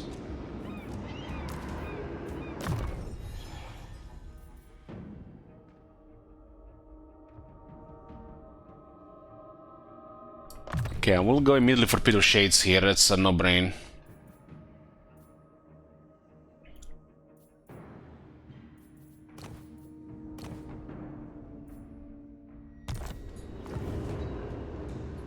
Handsome and lethal.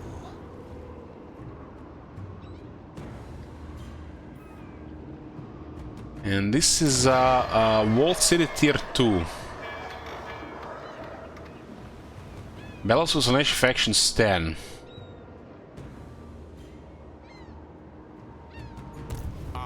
Yeah, you can also actually recruit more units immediately. Got distracted with when checking the Warbrands to consider that.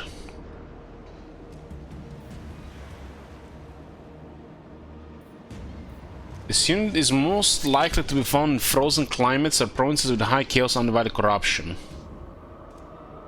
And the replenishment rates are affected by local corruption, climate, and buildings.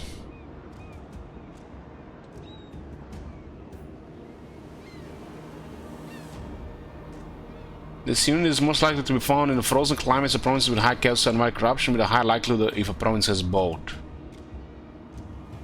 The number and type of units available in the province and their replenishment rates are affected by local corruption, climate, and buildings. This unit is most likely to be found in frozen climates of provinces with high Nurgle corruption, with a high likelihood of province has both.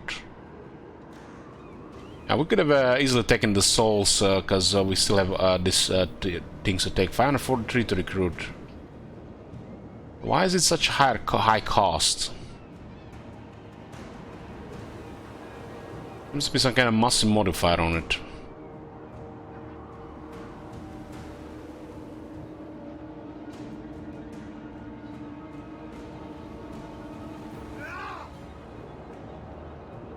Maybe the Warband recruitment is supposed to be more expensive.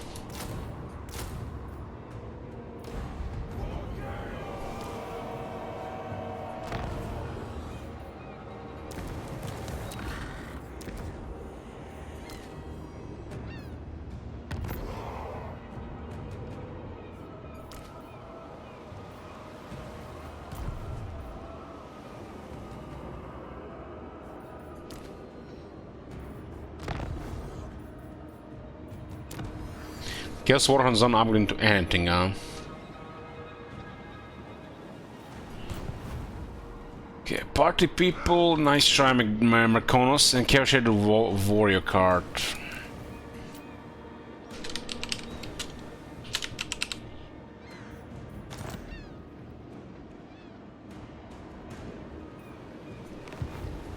Avert your eyes.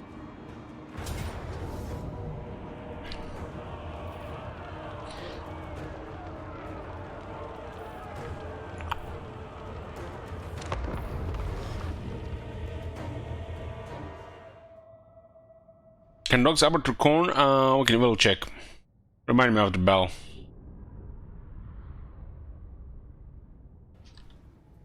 Oh my god. Have you seen that shit? Holy shit. Thank you, Looper. What the hell?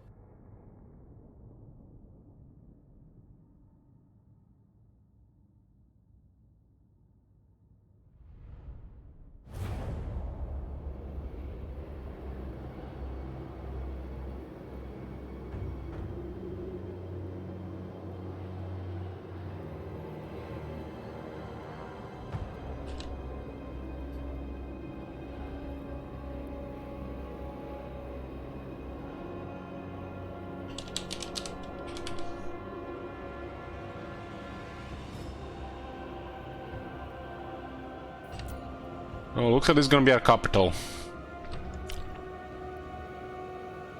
Thanks, Highlight. And basic towers now this time.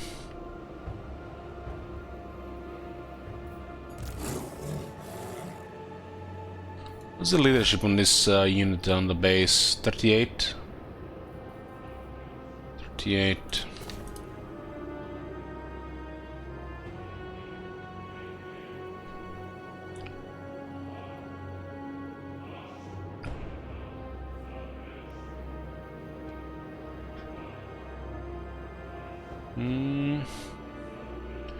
Seems like a small enough site to attack. These guys can go around. Souls for Slanesh! Flay them! These guys have better shields. Overwhelming sensation! We serve the gods! What? Mortal fool! The dark gods command me! The world will scream! They will succumb! Let's see if this the spawn has issues with attacking. Great satisfaction. Faster! I think it's gonna have bug behavior as well there. Pain and despair! Slaughter!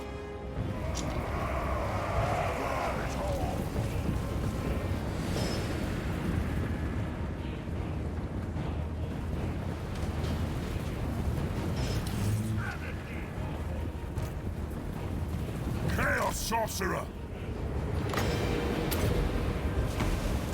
Balefire! Yeah, they got trouble with attacking the gate as well. It's all large units are bugged. The weaklings! That is true magic! A little bit better than creep horrors though. Magic is chaos! Why do you turn off the screen shake again? Screen shake.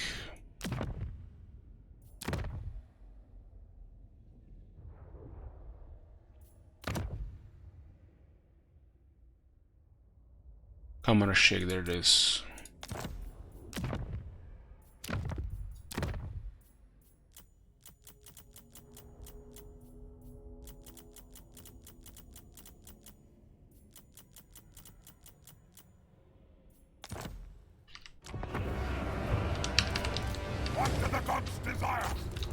Was Zara afraid to break that gate?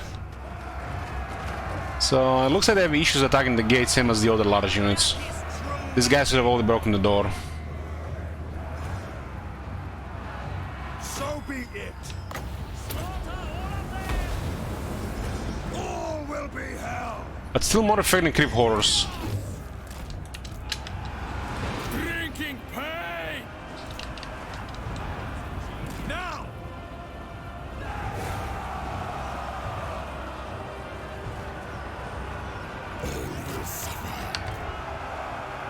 Tremble, mortals.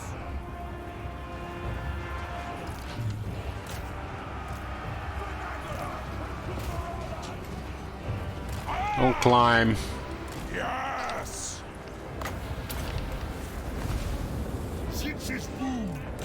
About 1250 there per miasma. This guy's holding in.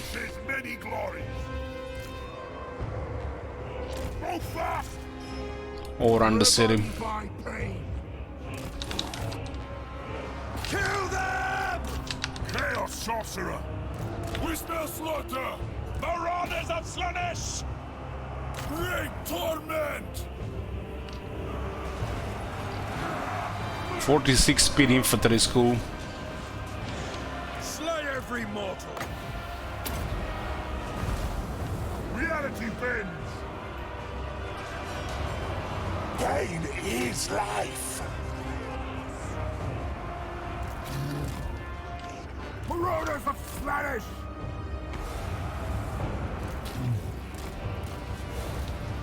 Pursuing torment! Putrefaction!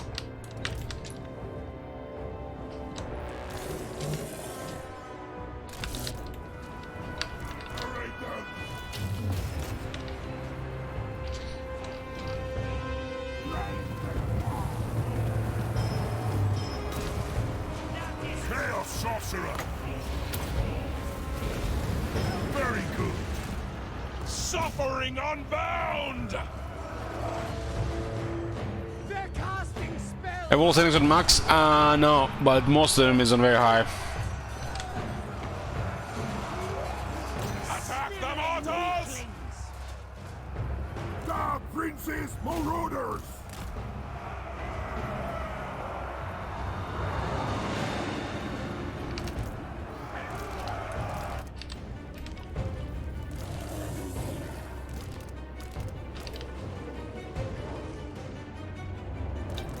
I do as you bid. Fight!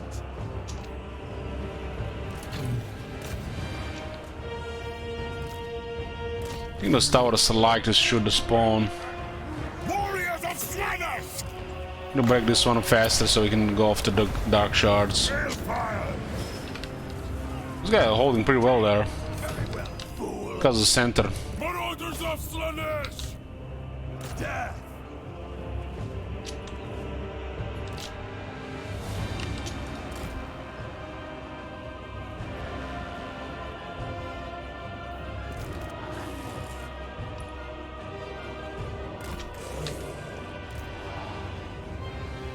Planet! Chaos is magic! Warriors of with relish!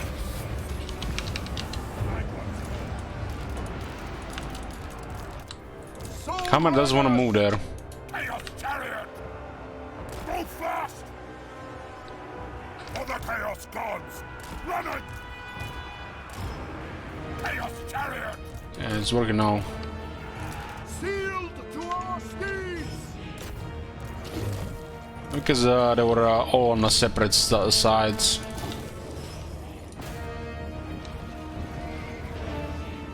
Where are the rest of the chariots?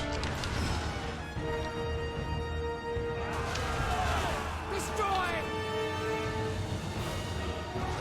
Go fast! Arcane torment awaits! This is what happens when you allow dark shots to shoot, they just build up damage.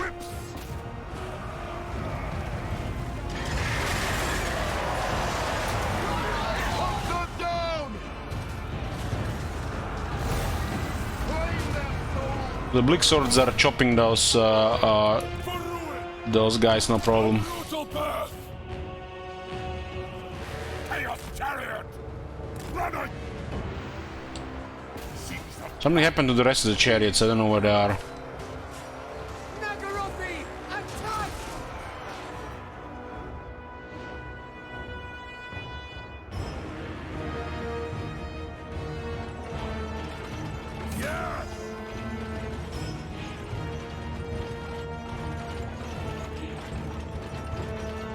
Immortal caress!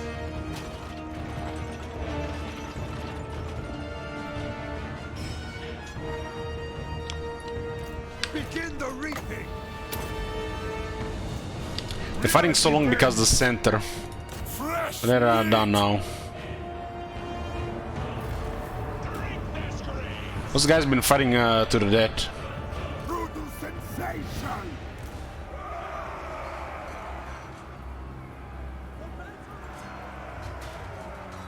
Let others die! Hell Scourge!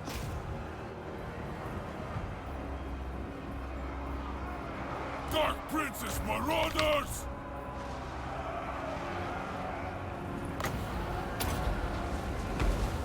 Very good.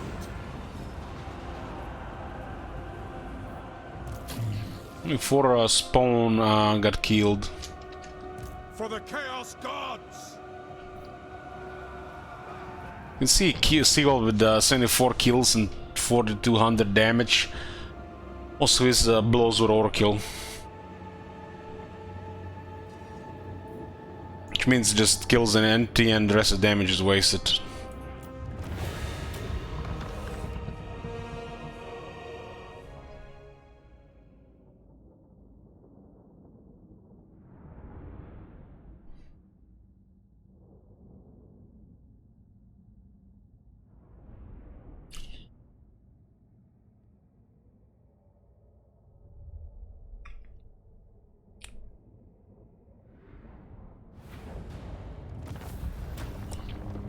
Now even we're getting so much more battle loot with this faction compared to the undead.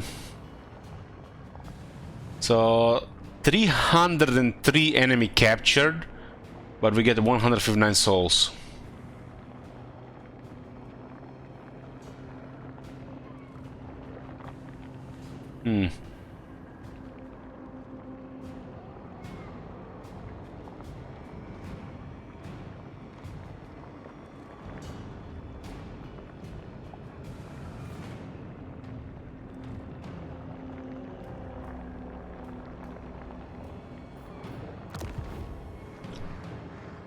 What options we have from the settlements? We can raise souls are harvested by winning battles and raising settlements against all factions except Khorne, Slanesh, Tzeentch, Nurgle, and Demons of Chaos. In turn, they can be sacrificed for powerful gifts of chaos or by sending lords or heroes through paths of glory. We sack it, we get 100 experience because they get killed and get 1600 favor. Occupy and vassalize against 500 souls.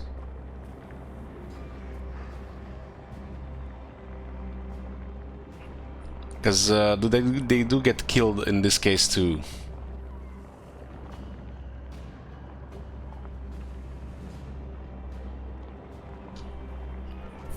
Oh my god. Thank you, Blacksmith. That shit. Holy shit. Yoo-hoo. What the hell? Occupy and vassalize. Let's see what that does. Obedience isn't in our nature. We vassalize the local Norskans, Akhol. But they were our enemies. What? Another brass cleaver? No, that can't be right. No, that's the same turn. And we unlock the Mirror Guard. An ancient lineage of warriors supremely enhanced by the energies of chaos, nourished only by the carnage and bloodshed.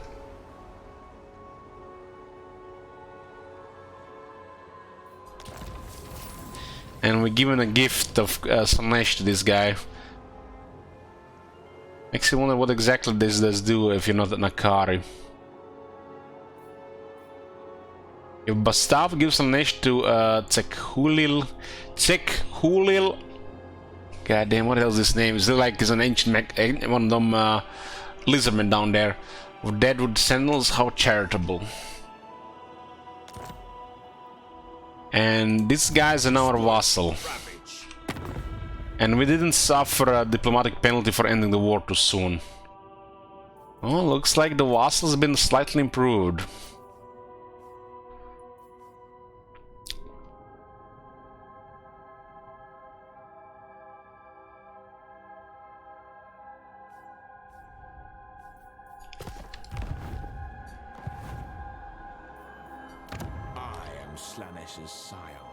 Dark Fortress site. A Dark Fortress can be constructed here. They are mostly found in the province capitals of the Chaos Wastes in Norska. This is a Chaos Waste, the Shardlands. The Gifts of Nash is a debuff on the character, which grants some benefits against the character. It also might grant you Vision and Disciples if you're an Akari.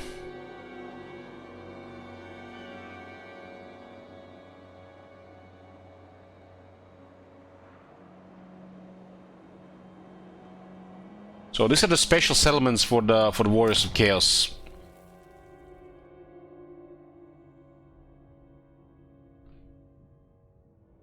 Legions points gain plus 10% for alliances in vassalage with Norska.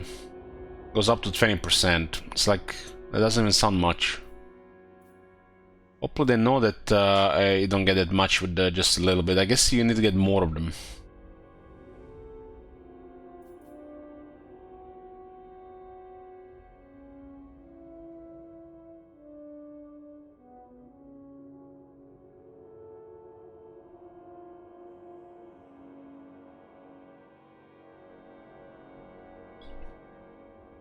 The garrison has Exalted Hero on tier 1.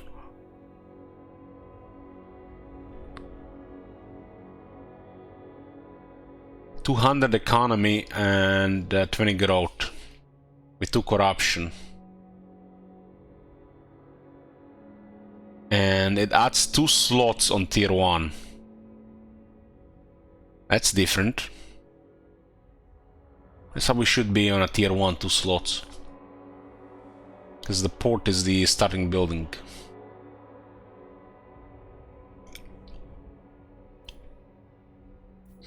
Chaos Wharf.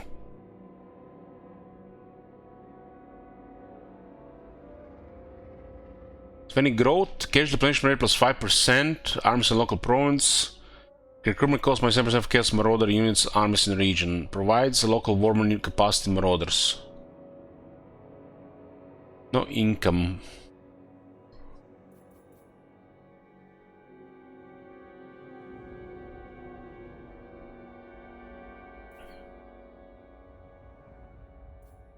Well, at least you get another 40 growth on tier 5. In case you need to build tier 6.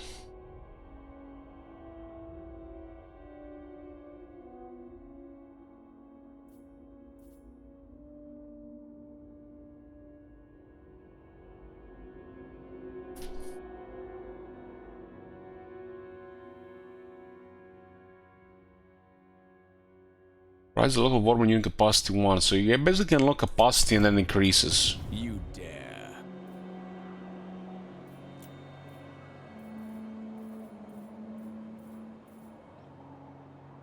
What are gifted units again? Instantly summon elite units granted by the Gifts of Chaos. And we get a Hell Cannon for some reason.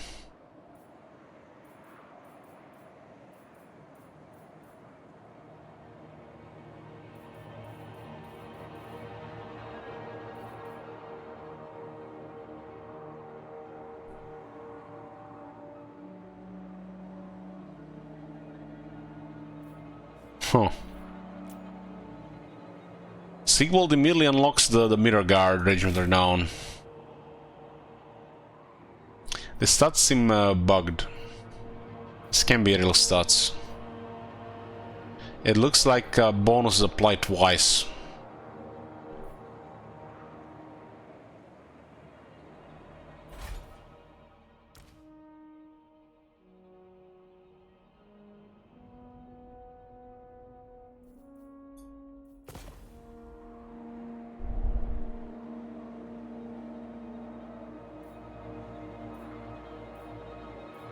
They still haven't fixed this. This is a bug.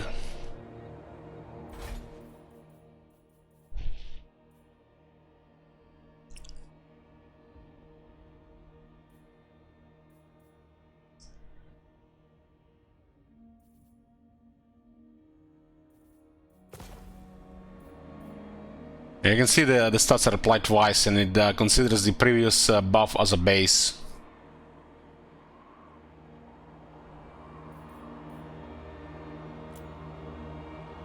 Previous buff as the base.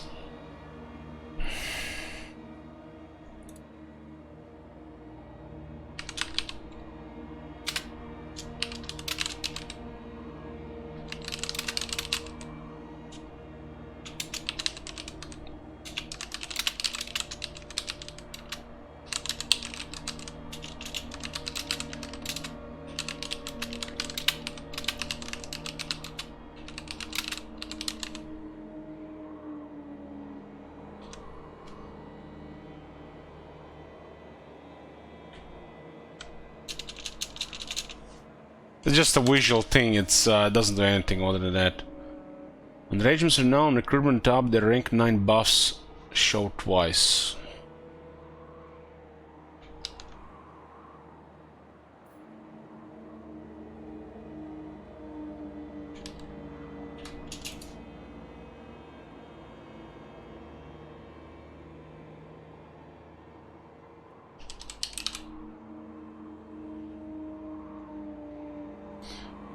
Holy shit, I got in! I got in on past the bin!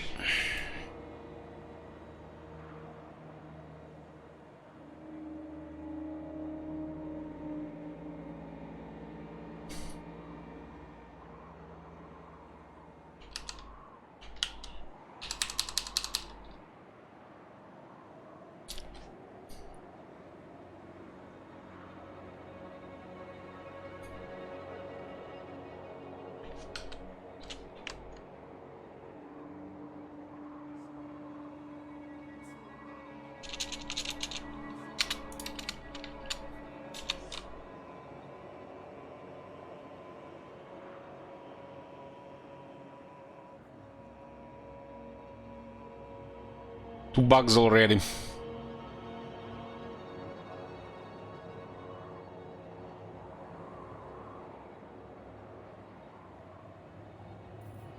Doesn't the 1 point advantage give you Hell Cannon? I'm not sure what the, what gives me Hell Cannon.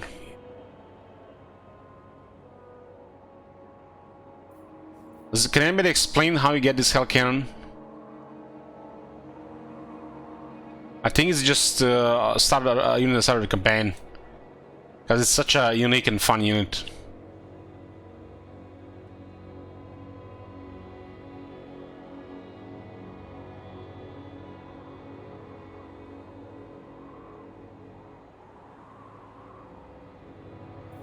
The gifts. Dominance. So what's special about our faction? Minus 25% cost for all gifts of Slanesh. I assume that's upkeep as well. Are you a god?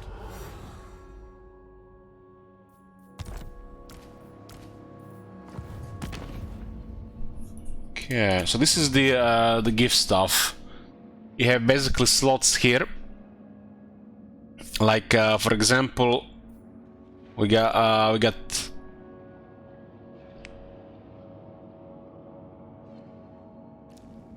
looks like 3 undivided and 2 of each god, and we start with 1 undivided and 1 Slanesh.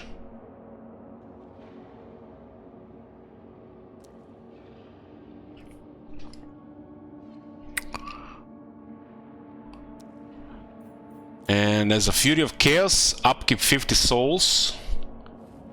Units will be instantly added to your gifted units pool once every 3 turns afterward. So this is how we get the gifted units, but still don't get what's that Hell Cannon doing there. Ruinous Bulwark. This is so good. Look at this. 1000 defense supplies and 15 missile resistance. And you even get the voice destroy walls. That one is a little bit too good.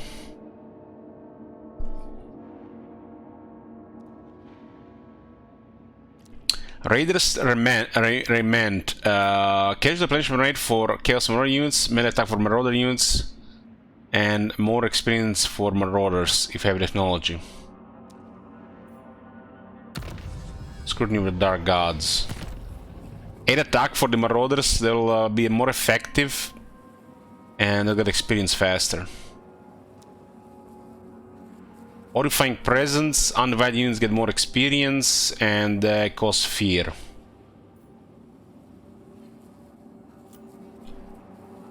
Undying Oath, allegiance point gain 100% for alliance and vassalage with Norska, tribute from vassals plus 100%. There's also cheaper allied recruitment with the technology. Slaves to Darkness. Crown of Kings. Faction leader grants plus 25% of experience earned to other lords. Honestly, that's amazing. Because the faction leader is the one that gets the most experience usually in the campaign. Got a little bit faster leveling on everybody. Unwinded authority plus 1 faction leader's army.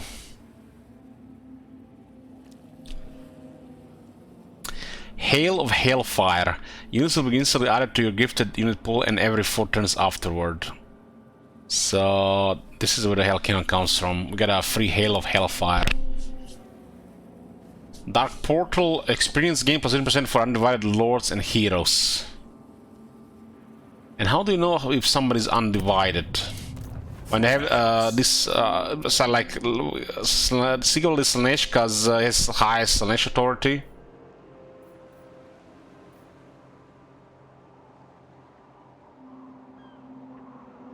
What happens if it's even? Or this doesn't count as Sigvald.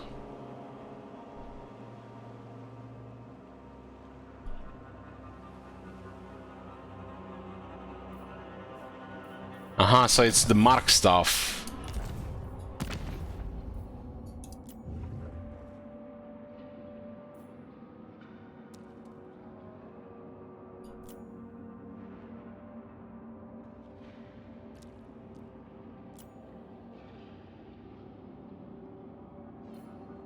This is basically this thing here. So if you don't use Spell of Glory, they can level up faster, as long as you don't use it.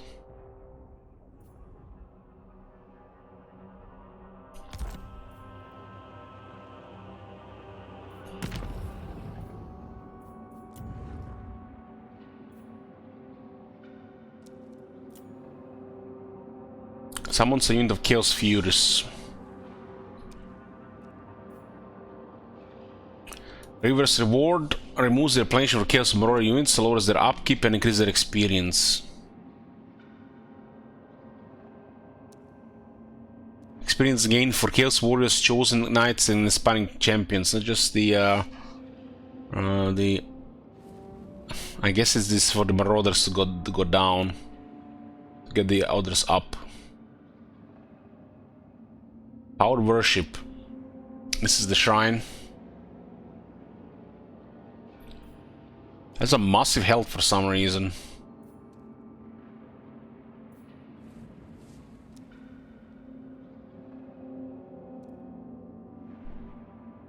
There's a buff for physical resistance and leadership.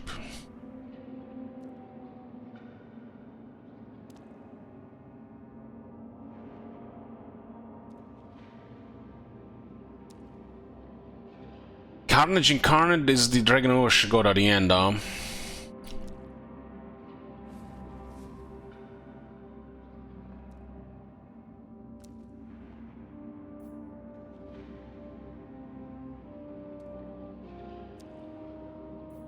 That's the chaos, gives chaos undivided.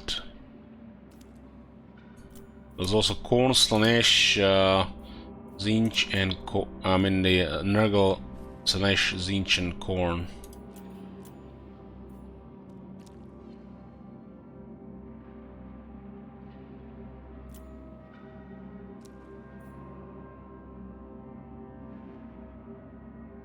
Get some secret chariots as gifted stuff, huh?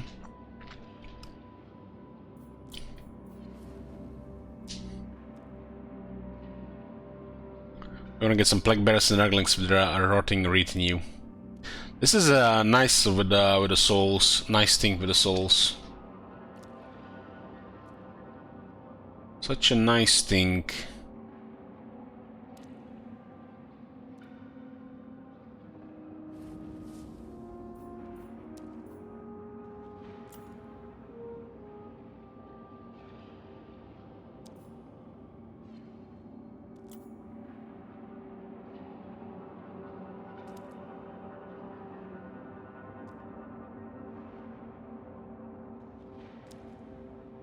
Virulent Contagion upgraded for all Nurgle characters.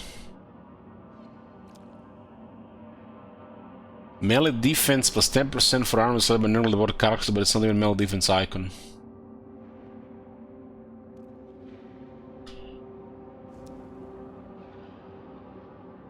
Missile resistance 20% for all units and marked for Nurgle. So that's how they gave Nurgle proper missile resistance. Play Warriors of Chaos. 15% here, and another 20% here.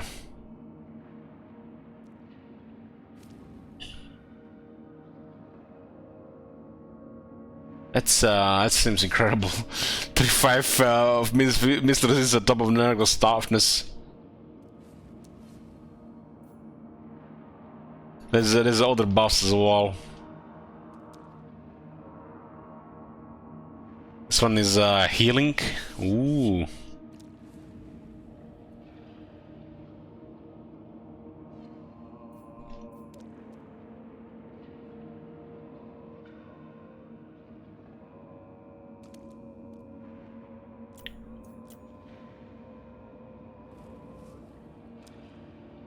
It's good to add up. We have a lot of fortresses.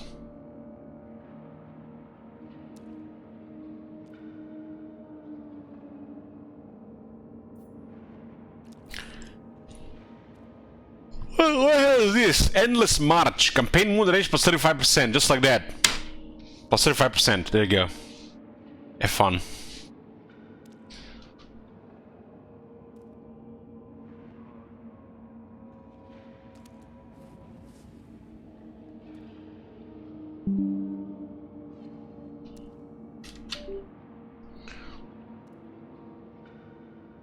Have fun with that. One moment.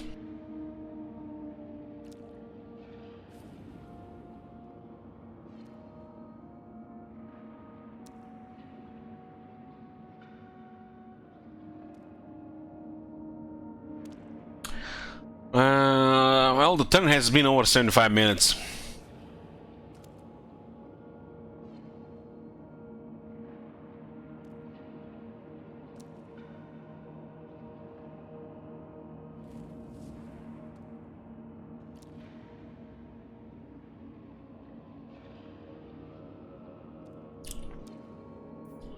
Exalted Chariots.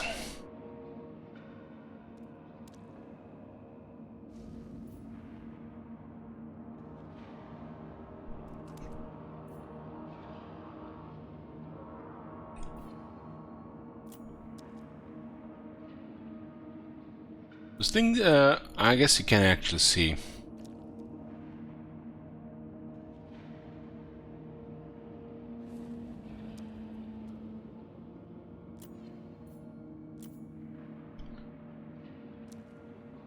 %10 more attack for armies led by Selenish devoted characters.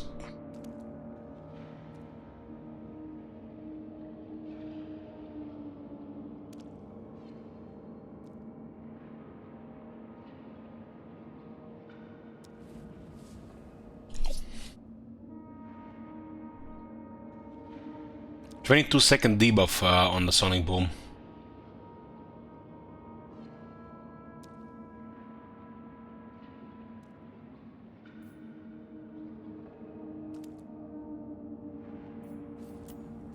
So the regular Chaos War Shrine has physical resistance. The regular one is healing. Salneshu one has more ascension. I'm lucky a new PC. We're happy with it.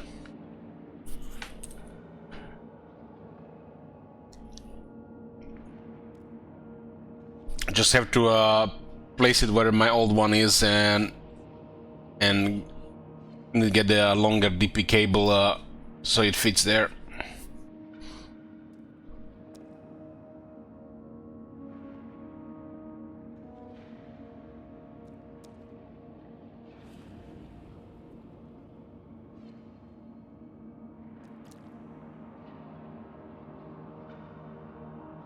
This unit doesn't even look that expensive.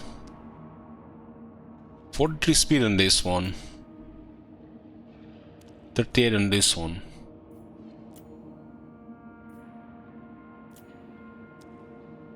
This looks like something. When you play Zinj. Forbidden Knowledge. Make some more. What's that about?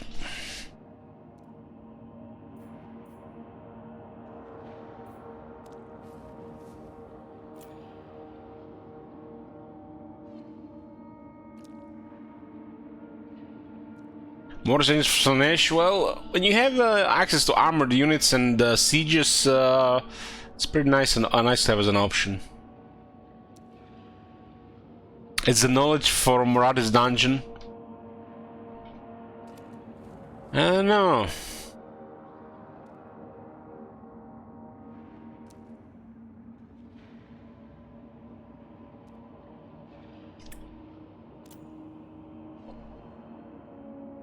Why is there two flamers here?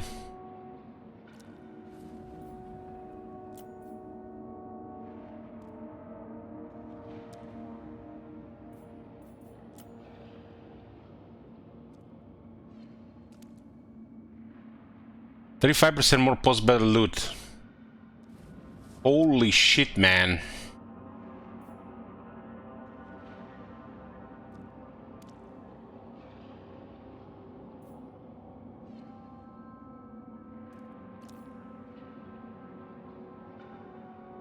This faction only has the some of the most insane post-battle loot.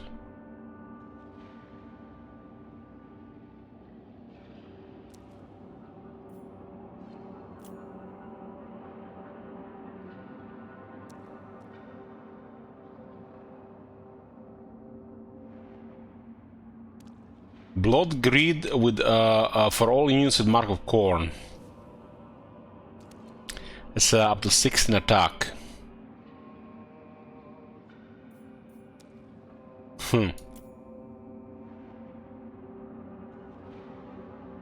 This is basically Chaos Warshrine of Corn. Attack and damage buff, and could go well like with a brass cleaver or glittering scale.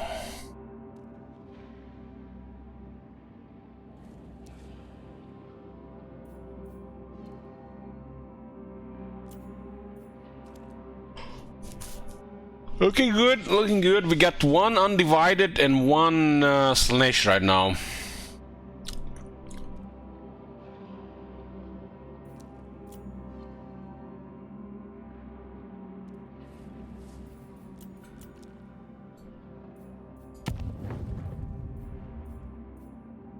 Not everything is available from the start. We have to do some things. This gifts will be unlocked after sacrificing the specified number of souls. Does this mean when you pay 375 they get sacrificed?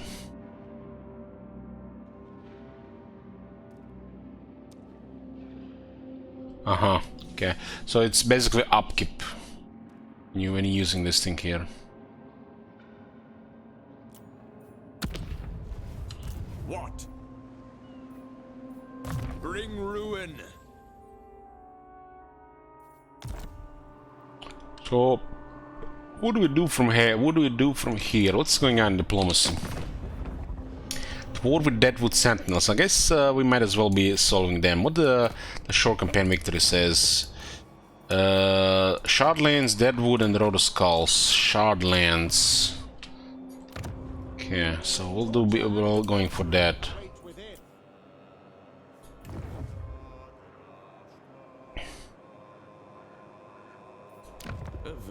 Looks like our east side is protected by this this faction here. Norska!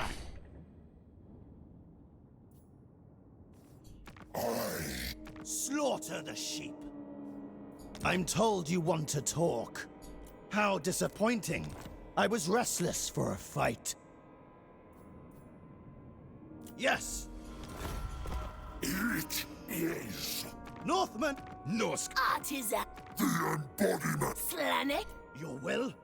Divine. We can even trade with this faction now. Cruel and deadly.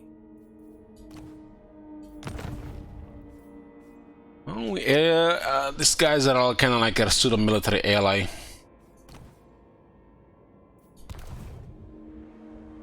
What do we have from the lords here? There's a Chaos Lord and Chaos Sorcerer Lord, and it's hard to pick a Chaos Lord when there's a Sorcerer Lords available.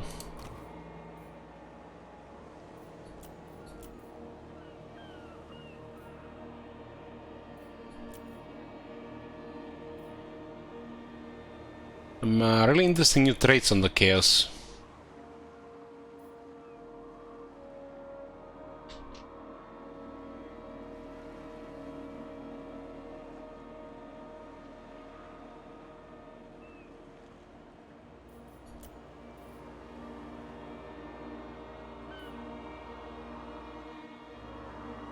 Looking more like what race should be.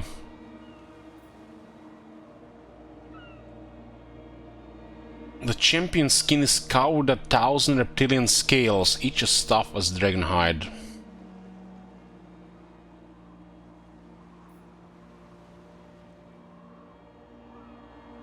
This one is like very poor with this control for the enemy province. Like, what are you gonna do? Enter enemy province and be there for like 5 turns? Like, never does anything, stuff like this.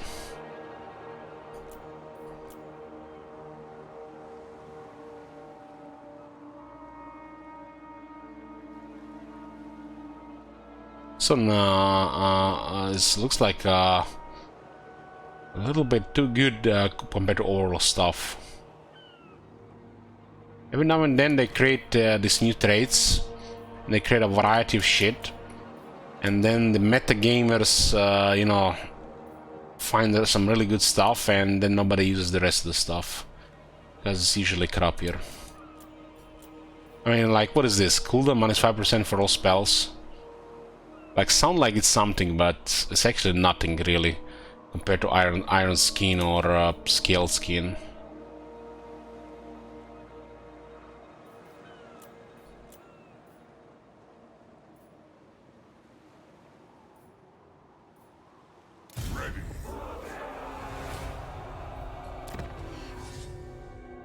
Look at this guy.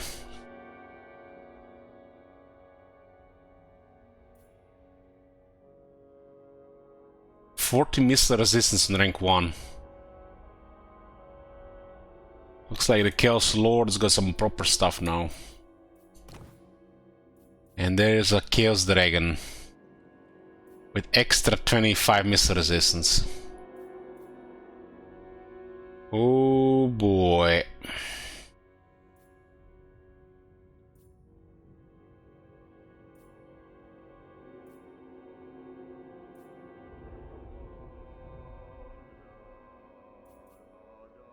Attack and AP, killing blow, physical resistance for armored units. The damage ability, further physical resistance, huh?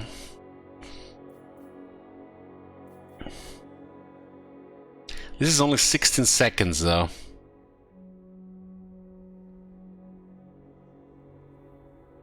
It's one of the poorer buffs when you think about it, only 16 seconds.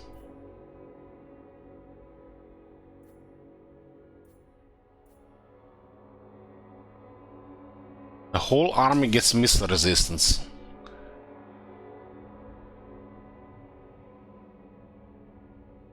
These guys looks like they might have be able to unlock the boat, unlike the wizards. For some reason they decided, you know, instead of smart thing to do, make this higher rank requirements, they only allow you to equip one, take one.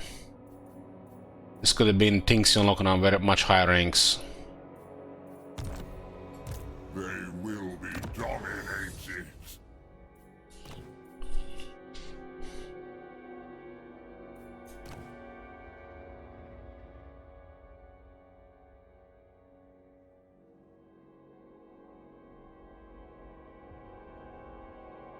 Why does this guy have corn and slash? Is this a Chaos Lord thing?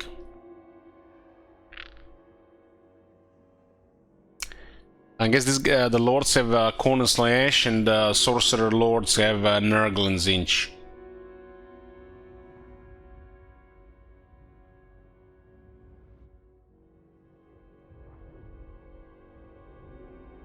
Imagine you unlock this guy. Oh my god, look at that trait. Oh man, glorious on a dragon with even more I mean, look at this thing here. There's even Aura of Chaos, and even this thing for more missile resistance. Dragon has scaly skin. It's like, I don't know about you guys, I see a dragon with lots of missile resistance, you know, it gets me going. And then you ascend. You become something more. And then you roll determined.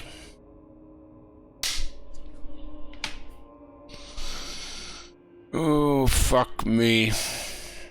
That would be just sickening, man. This is gonna be a scary thing to consider.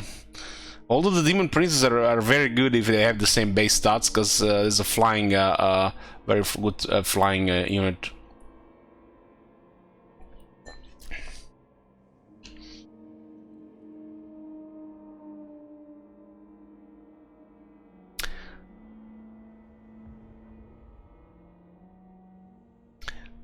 Like they need to allow you to they need to give unique traits when you ascend. It should be called like ascended or something. And if it ascend to corn, it should be unique to, trait to corn, and if it ascends to Slanesh, it should be unique trait to Slanesh, and same for the demonhood. It's like rocket science, right?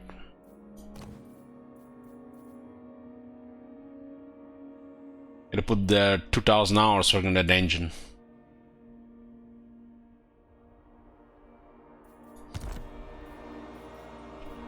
This is wise. We recruit the second lord because there is little no downside not to do so. A beautiful decision. A beautiful decision.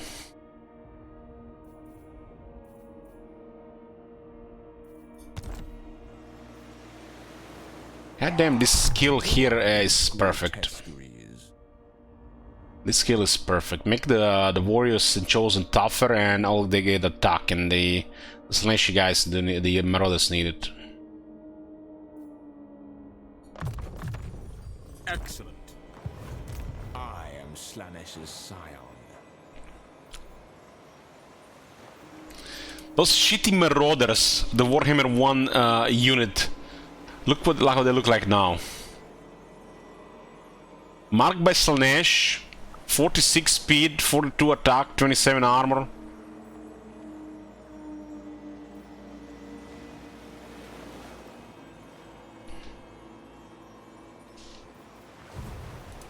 You dare. Despoilers come.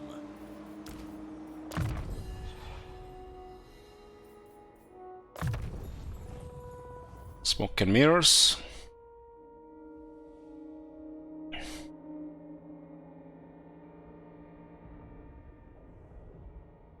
Conjure Shadow is just as obfuscating as the real one. The Shadow Wizard is master or mistress of the concealing arts. The gods smile. Now we can get a mirror guard on. I guess we go for a Shagrat here in the Frozen City. Looks like another Dark Fortress here. We'll also take this first, but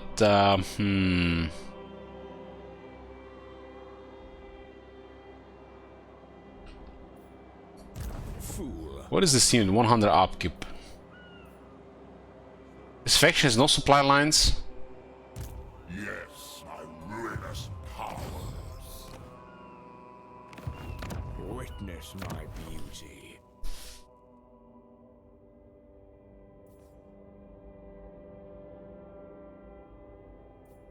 Golgotha!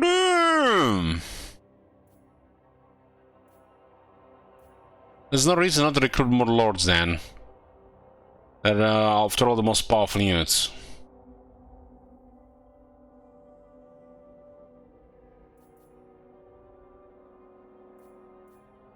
This unlocks an exalted hero, this unlocks an exalted hero, and this unlocks an exalted hero.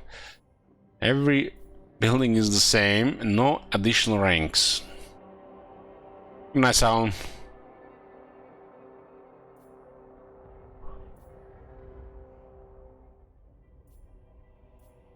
The Chaos Knights are also considered as a warband.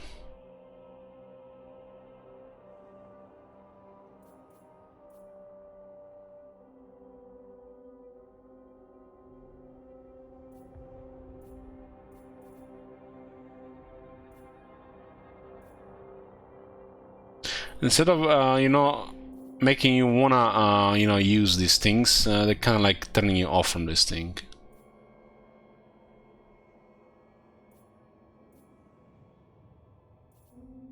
+1 capacity for Chaos Sorcerer, +1 capacity for Chaos Sorcerer, +1 capacity for Chaos Sorcerer.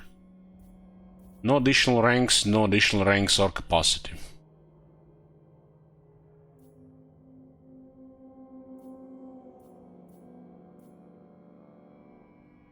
I guess it will get worked one day.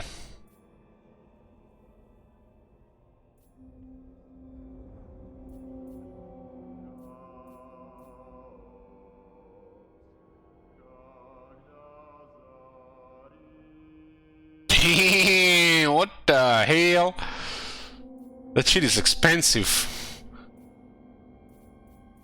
But look at the garrison. Two chosen halberds, 2 chaos knights, 2 chaos trolls.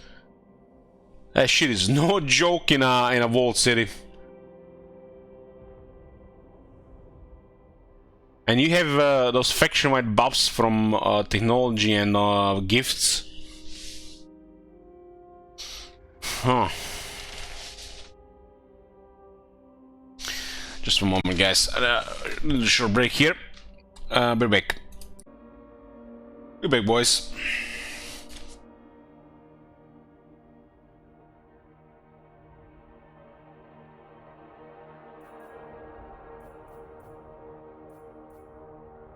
So, very impressive garrison building.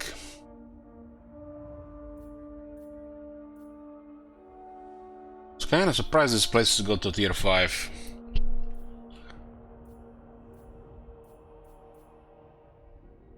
This gotta be one of the most impressive income buildings in the game.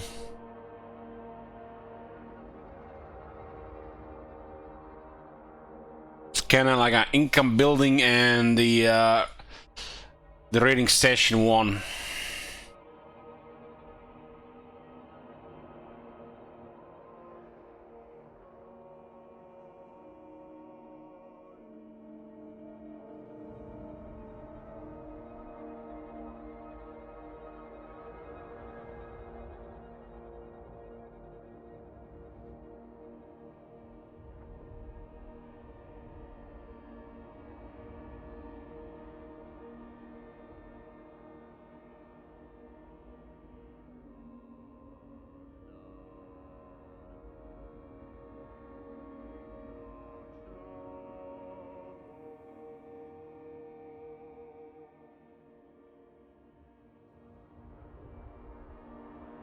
I'm here. I wasn't fapping to it. I had something in my eye.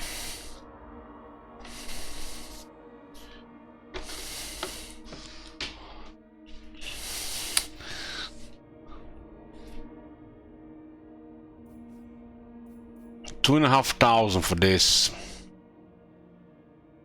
And get one more slot.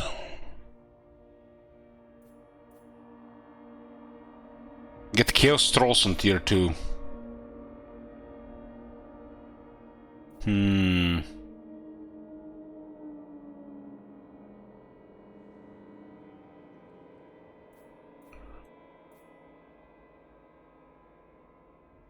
$400 income, that's just so much.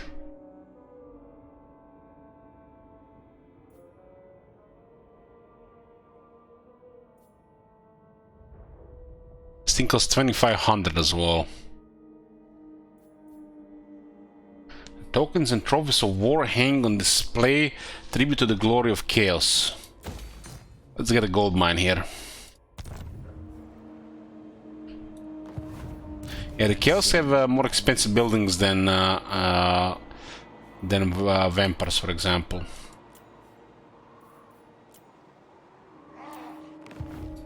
Dominance. Are you a god?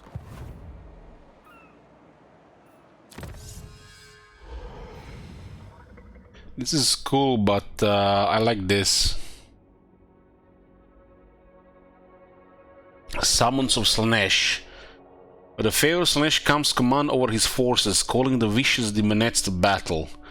Gifted units pull capacity +2 for demonettes units. Gifted units pull capacity +2 for seeker chariot units. Witness my beauty. It's currently at 4 and 4.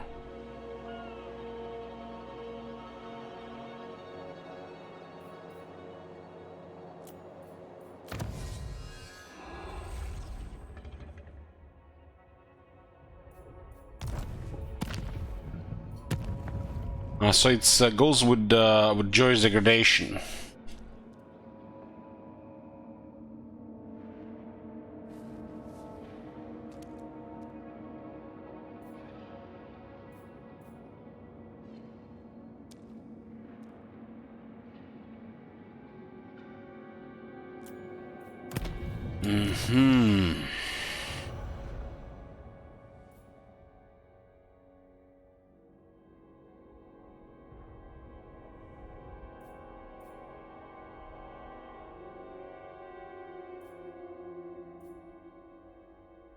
Slanesh corruption +2 for each active gift of Slanesh, but where does this corruption goes?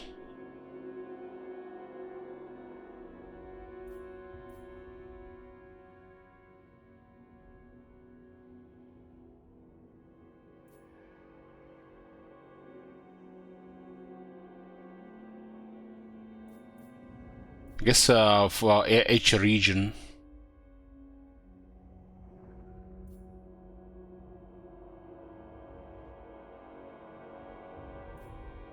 This one seems a little bit convenient. Diplomatic relations with Skaven, Norska Beastmen for each gift of Chaos Undivided. Kind of minimize the RNG that not supposed to be happening. Okay.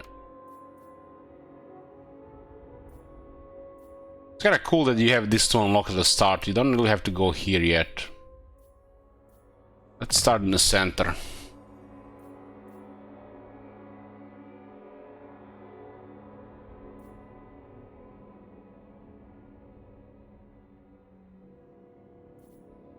Let the Marauders gather under their dark masses' eternal gaze. 25% more experience for Marauders, and if we use Raiders Remand, another 25%. The brand of Slanesh always stings, evoking wanton pleasure from pain. Slanesh shares in all manner of delights for those willing to wholly give themselves over to his whims. I like culling of the weak.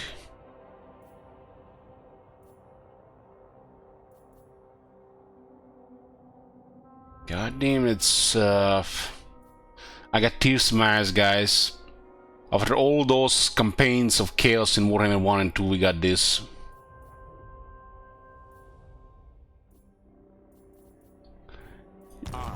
You guys remember that campaign when we raised the whole world with Warriors of Chaos? have dreams sometimes, running in circles, raising settlements of the Empire. The worst time to play Wars of Chaos, cause all the resettlement. Dominance. What? Avert your eyes. Okay, we don't have to recruit this or this turn. We lose like over 500. But what about this? Do we have to? Do we unlock this on this turn? So right now the ports are crap. The core building is good, 200 income. Well, this is not bad. This is also very nice. Cherries are very strong in the early game. This might be a little bit pushing it with extra military. But it could buy us nearly a whole turn. Ready. A worthy choice.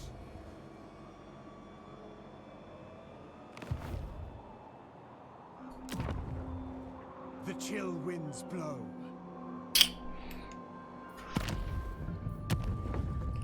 Stuff like a campaign moon range might not add when you activate it. Might only update at the start of turn. At the very start of turn. So, profit or pleasure? Profit of pleasure. 35% more income minus 10 control. I guess you want to get some rebels too. This looks very attractive to get some extra units.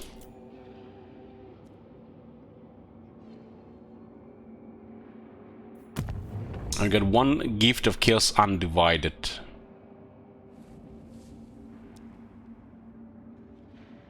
This is also looks very nice for the start. So not much options here. We have to start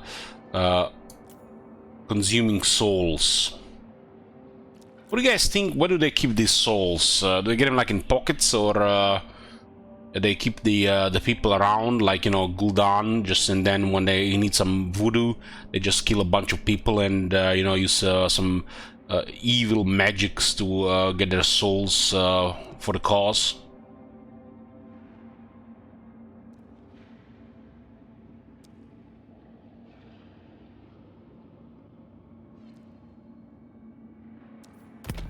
Maybe they get a credit card with souls.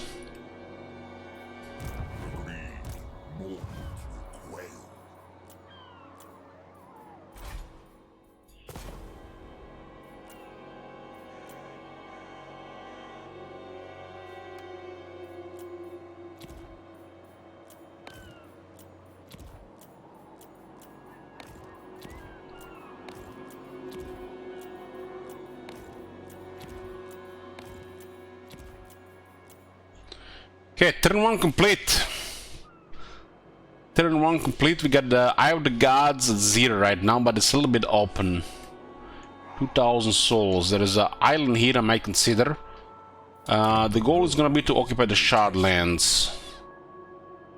I'm gonna take Shagrat. We could get there before they assemble an army.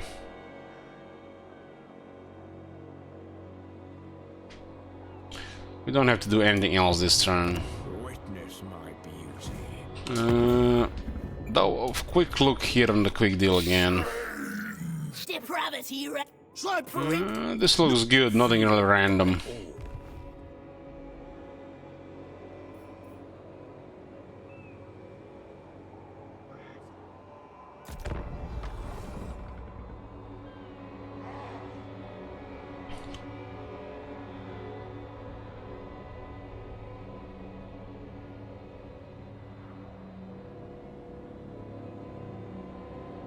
It's 5 in the morning.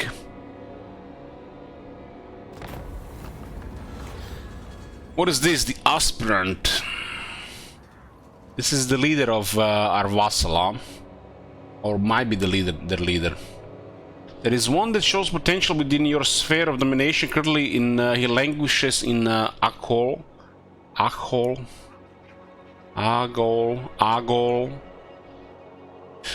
We used to call them assholes.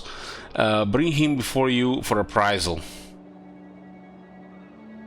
It might restart around 6, but it could be just fine. We could actually grant him experience and get allegiance with him. Or for the 5 turns and get 10% more souls. At this point of the campaign, this doesn't do anything. This doesn't do anything. Test the metal and loyalty of this aspiring champion, for they may be of use. They get good experience in the Decadent Legions.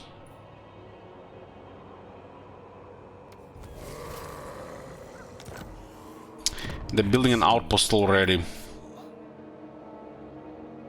Buffing our garrison. The Dark Prince wishes. This could be a strong buff for 10 turns. We'll also just continue sailing towards Shagrat. Get a couple of turns of sea legs. Or what's it called? Oh, there's another one here. Or what's it called these days? Seafarer. You dare. My adoring hordes agree. So there's a chance you only got a Chaos Warhound.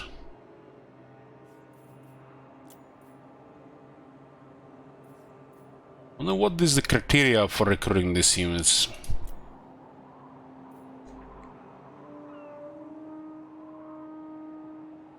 This unit is showing wrong stats here.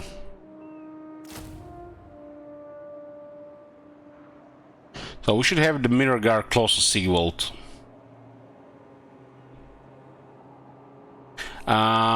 Blue pearl ass, can the Warhounds up with the corn? I'll check. I totally forgot about it. No, there's no beasties here. So it's looking like just a standard Warhound. War beasts. Hell cannons, oh my god, I missed them.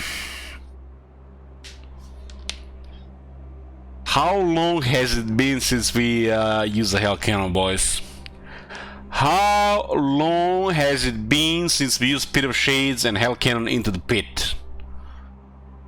Too long. Too long.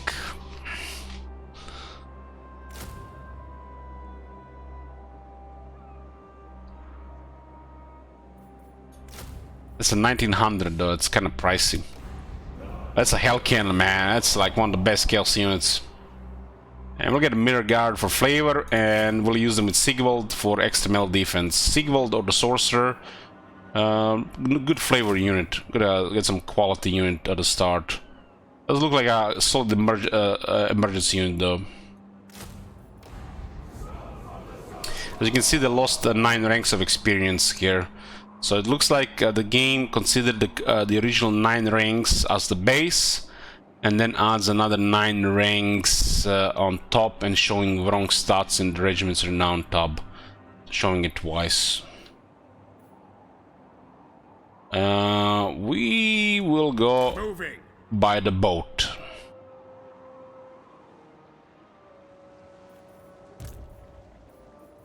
Yes, it is so. Moving. We might get like a big battle here, or just a buff.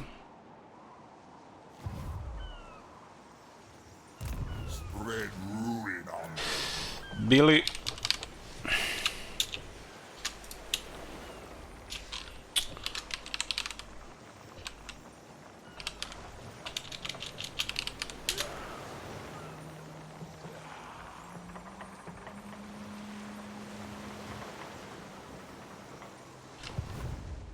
Despoilers come.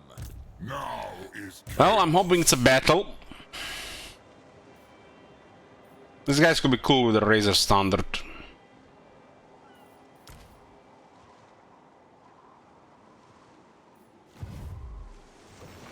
For chaos. We put him adjacent to the zone of control here, so he might reinforce. You gotta be careful when you're trying to reinforce, not to pick it up before this other one is here. Let us go. As a battle, it's perfect.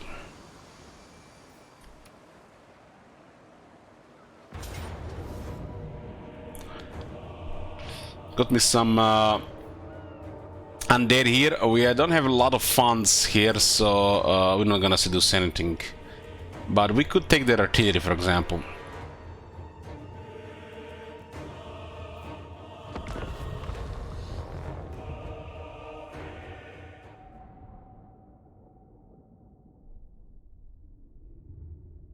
So the best thing we could get out of this at this point in the campaign would be 8,000 favor.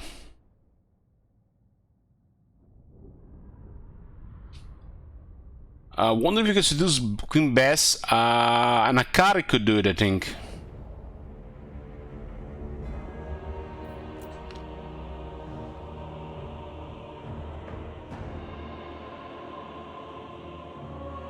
How do you seduce a cannon? Well, you bribe them or offer them salt carameled Grey's brains.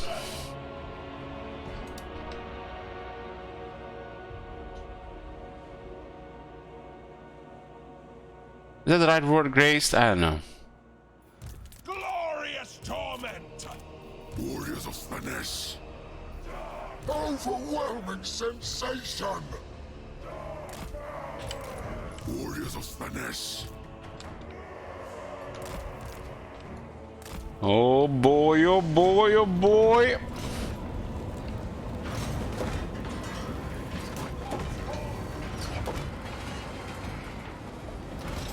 It's interesting the Hell Cannon is not considered a demon.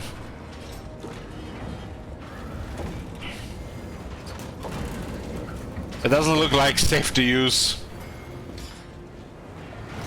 Only Chaos Dwarves mad enough to do shit like this.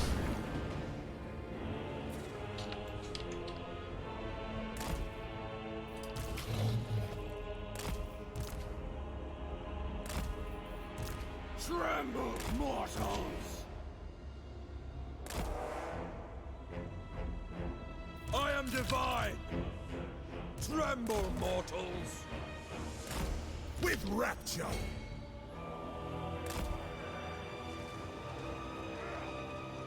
All will be destroyed!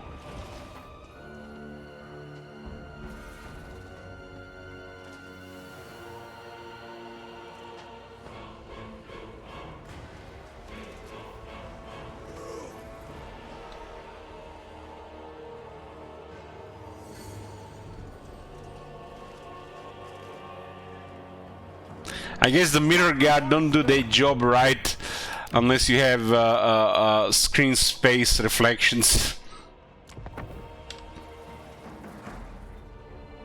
My God's call!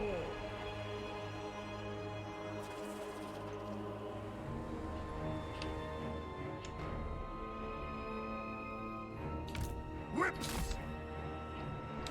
Chaos Chariot! Marauders of Slaanesh!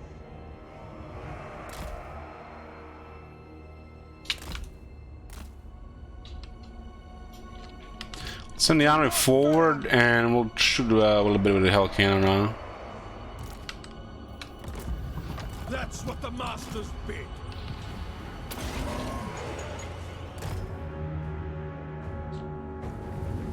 Hell Cannon has a couple of abilities here.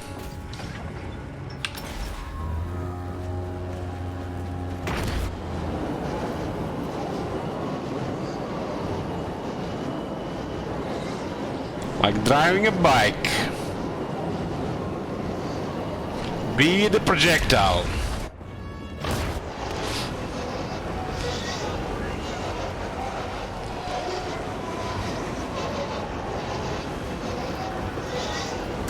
Man, I have too many hours using Hell Cannon projectile. So be it. Chaos Chariot. Hell Scourge. Dark Prince's Marauders. Lead us to mortals. Let's see what these guys do here. Finch's Boom.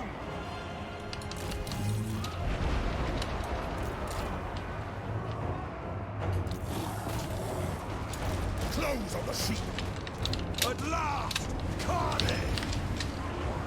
Run, you dogs. Glean magic. Takes them agony. Transgression and submission. Marauders Daughters of Slaanesh!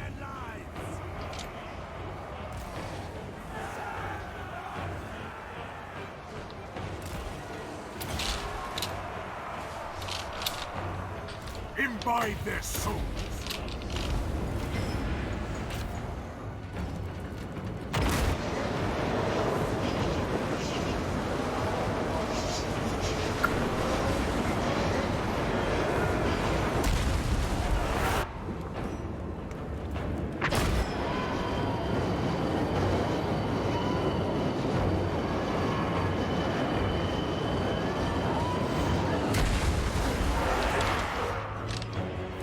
Demonhood is mine!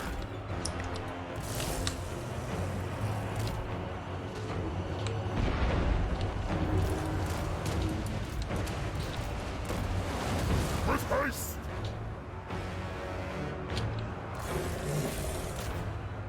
Such great satisfaction!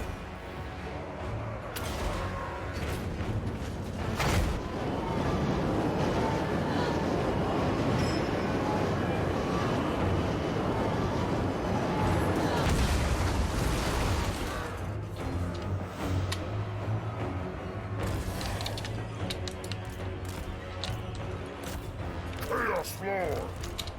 Going! We desire it! Warriors of Sin! Wish the bell would not end up and instantly give us a couple more seconds at least to see, you know, what's, you know, happening in the battlefield.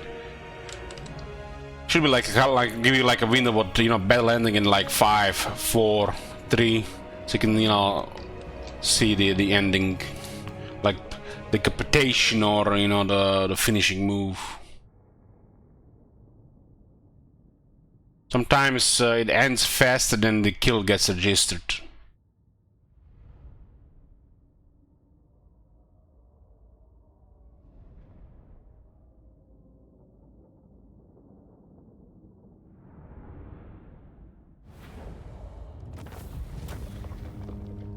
Look at that 4100 favor. Holy, they've buffed the battle loot of Chaos for some reason. They only had some of the best.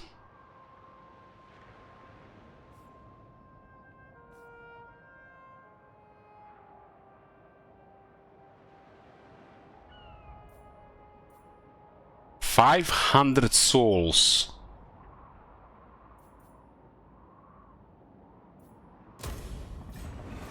I am Slaanesh's sire.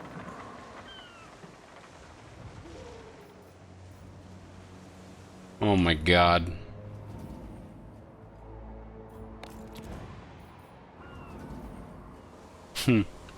A great hoard of treasure may be received. Okay, not this time. Witness my beauty. Ready. Who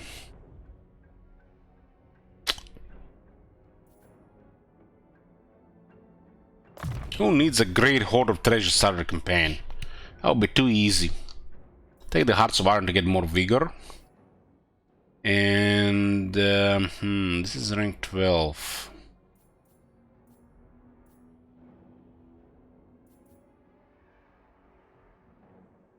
This guy doesn't have enough for everything.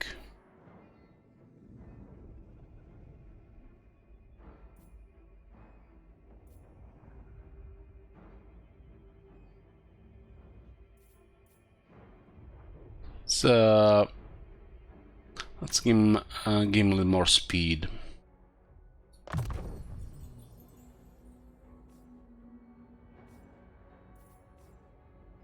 Warriors of Chaos need not rest, they march on with iron hearts, desperate to harvest souls.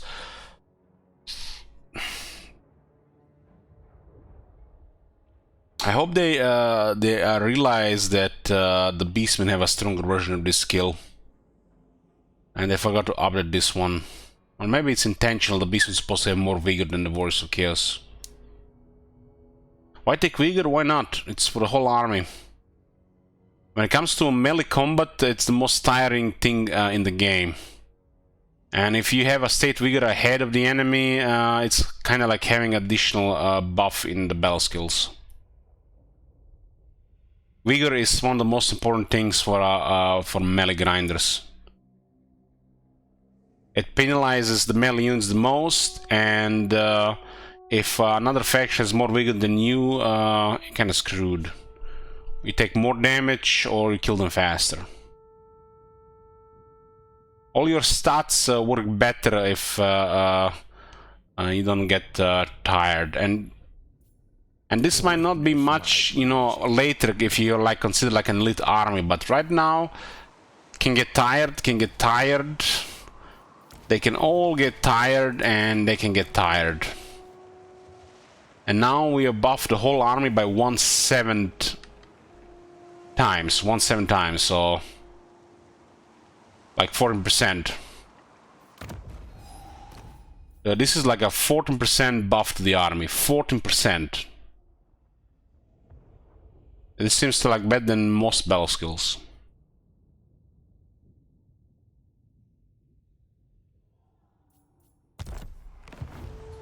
Fool.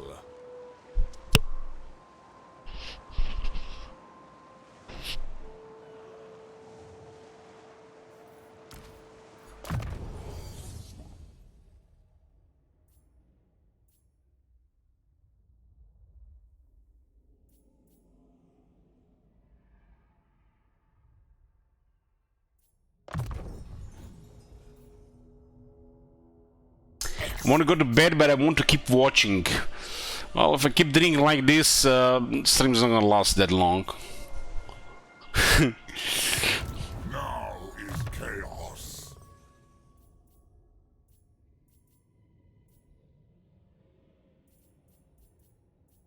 I'll go with the campaign skills in this guy. Why do we get campaign skills though?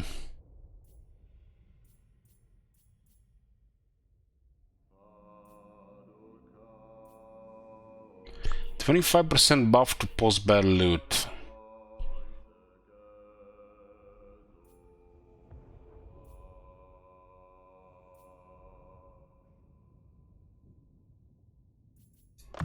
It's fine. Fine, I go campaign skills in this guy. The Dark Prince wishes. Moving, father. So we had a bug here. We get a reward from this thing here.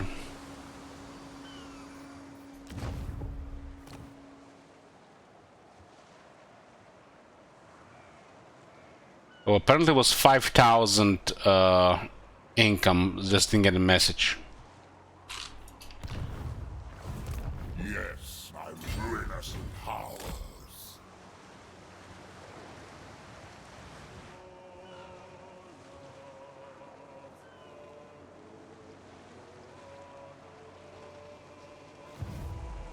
I am Slanesh's scion.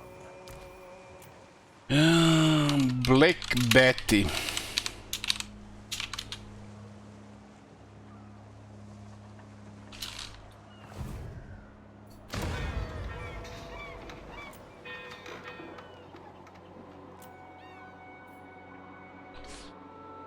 Seduce units budget armies in the province. Plus 10% on 5 corruption. So that's they have a different one, huh?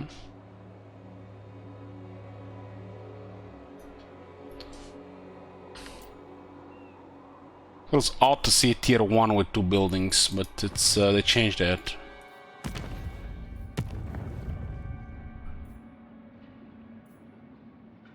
We gotta spend some souls to make more souls, right?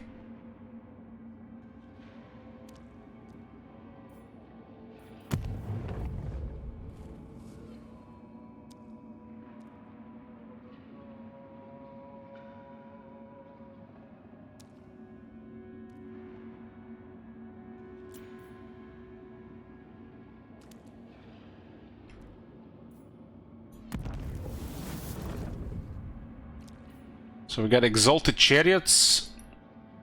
We might be getting some secret chariots. I think we immediately got 1 unit. My adoring hordes agree. But we don't see it right now.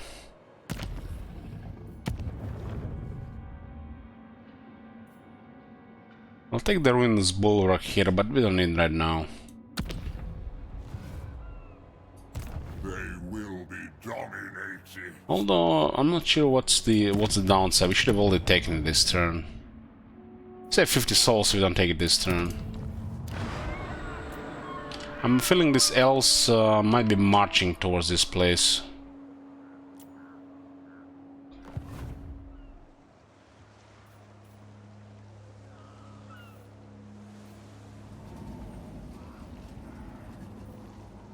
But then again, there's the Eye of the Gods thing as well,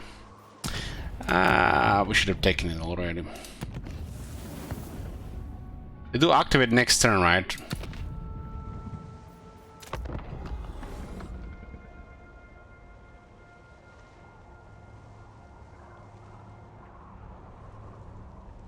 They're active instant, but what is that one timer there? One thing showing there. We can move him next turn. Okay. A quest has been issued, mighty lord. A great adventure beckons. Be wary, though, for while the potential rewards are great, so too are the perils.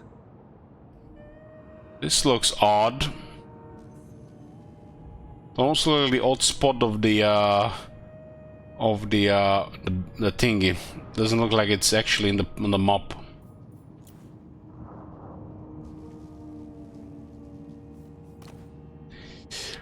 God damn, look at that army, rank 7. What the fuck?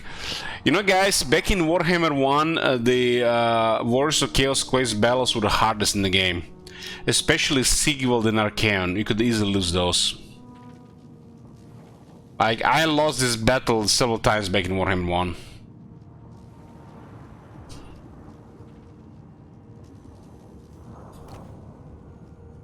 Jealousy, an ugly word to some, sinful even, yet what man or woman fortunate enough to behold the sign of Slanesh can help but harbor a kernel of envy at his cruel perfection. Flanked by scores of devoted admirers wherever he goes, a callous and deadly lord of battle, and spoiled by his indulgent adoptive father Slanesh, the Geld Prince's every wildly excessive wish is made manifest. So I wonder how the hell did Sigvald get to live 300 years? But such renown has its price. All devotees of chaos are forever searching for more power and the chance to attract the eye of the gods. Now a rival challenges Prince Sigvald the Magnificent, driven by envy and a lust for power, and with an army of hideous beasts repellent to the Geld Prince. I guess, you know, they just murder a bunch of villages, thousands of people, and the souls pay for their life, huh? Yeah, this thing was different in Warhammer 2. But in Warhammer 1, this was one of the hardest battles. And it looks like the position is out of place. It seems like it's off. Both items of Sigvald are pretty good. Who are these grotesqueries? A glorifying act. We're traveling to this area, no attrition. Very interesting. Despoilers come. Move.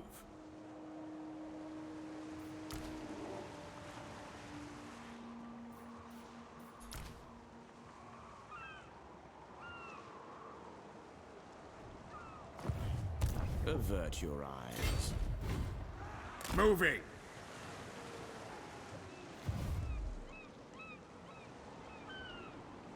So Guild of Slanesh is generating 8. Hey, Oscar. Spread ruin on them. I'll move with archers. I added some really nice quality sounds with Warhammer 3. Whoever is... why there's always parts of the developers that are just excelling at their jobs compared to the other guys? It's like at Bethesda. Just look at the guys that are building the world, the sound design, and then compare them to their writing team. I hope the riding team retires soon, so we get some at least above average quality.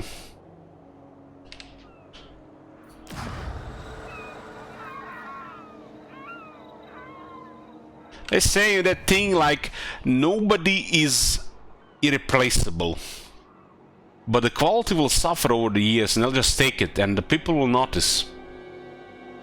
But they're not gonna give a shit in the short term. They're just gonna do it out of spite. But some people just better than the others, just how it is. That's how it always has been.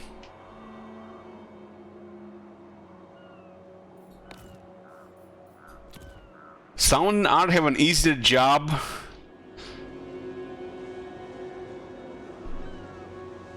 Because it's hard to double check all the skills if they're doing what they're doing, huh?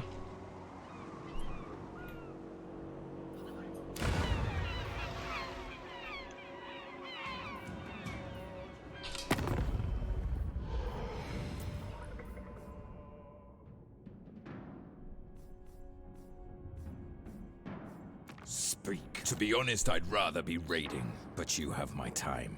We can trade as Wars of Chaos.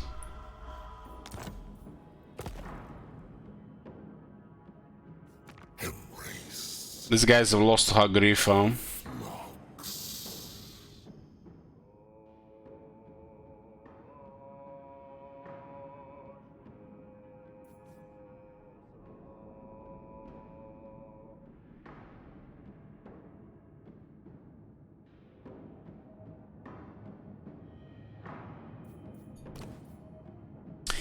Even Beastmen can trade, but Orcs can't. I am fairly sure I traded with Greenskins in Warhammer 3. Slaneshi help.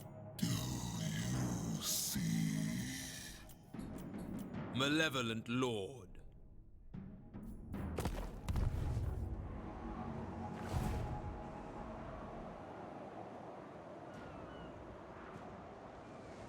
Are you a god? Despoilers come. You know why the rest of the game suffers, Mercons? Because, you know, they can fap and wow and be amazed by the sound design they create, you know, just pat themselves on the back with the quality of the work. Because, you know, they can experience it, you know, in a very short term. But the other teams, they really can't see the effect of their actions and work without proper testers. Because without the input of the testers and the metagamers, their work will suck. That's always been with strategy games. Without the metagame, it will always suck. And this is just the reality here, you know. It's like some people are against the metagame, they just want to have a fun kappa, but that's how it is.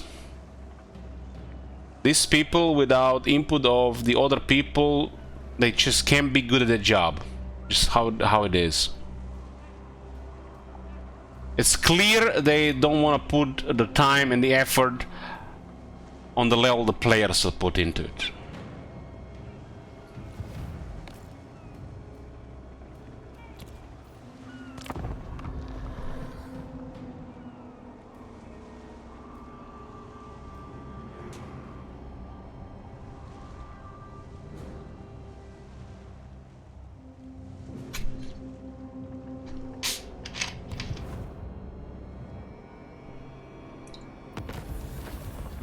Scrutiny of Dark Gods. Unit experience gain plus 25% for Marauders, or Marauders can get more experience.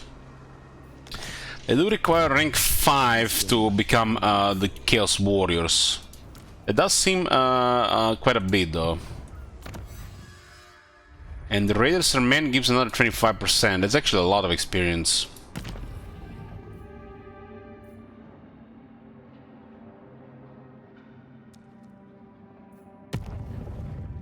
Is this one here. This one is a pretty good one.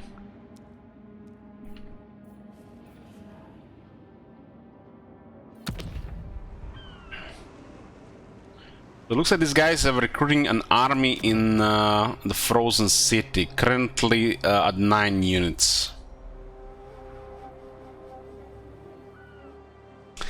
Does this 25% work on training? It might. This buffs any experience gains, and should work with the training then. I will acquiesce. Dominance. Fill the... Kill them all.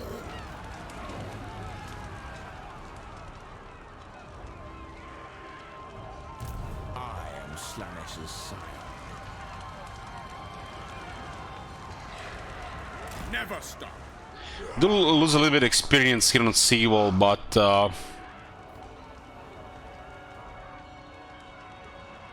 maybe we should have tried without a march stance. Disloyal. What? It's only five units though. Bring them to... We got 2400 here for some reason.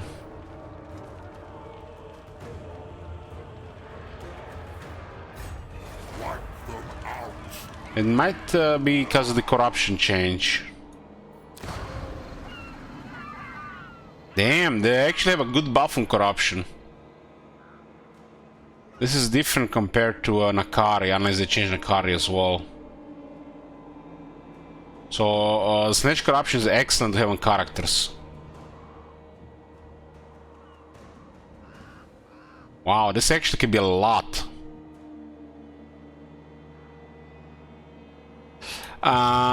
Crisis settings, well, I put it in the campaign command. But if you can read it, it's pretty straightforward. Difficulty and timer is at difficulty is at max, which is 200. Timer is at 5 turns because I like to, you know, see like a countdown, you know, to a warning that something is coming. Turn timer is earliest at turn 40 or latest at turn 69. 69 because the bar was a bitch, couldn't get put on 70. Well, we're not doing ultimate victory here, but yeah, crisis is ultimate crisis. Yeah, I forgot to put that there.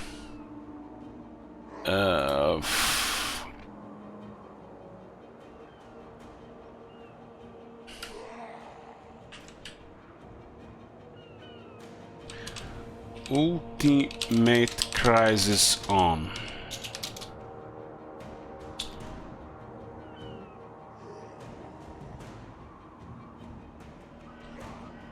Well, I tried to move it left and right, LS. You seen that? Well, just gave me 69. Didn't want to give me 70.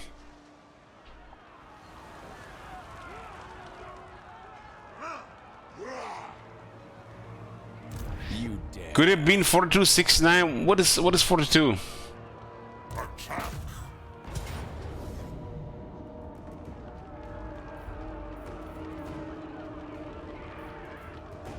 I think we take unnecessary damage on the army. We don't have that good replenishment here.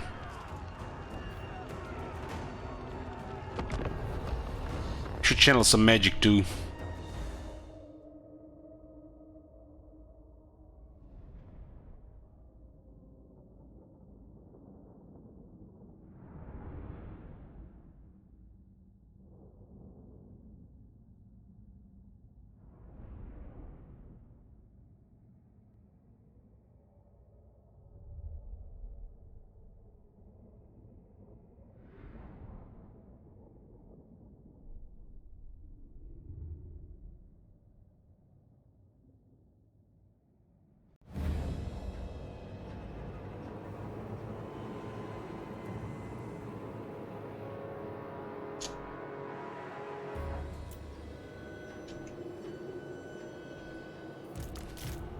I think we've seen any this element before.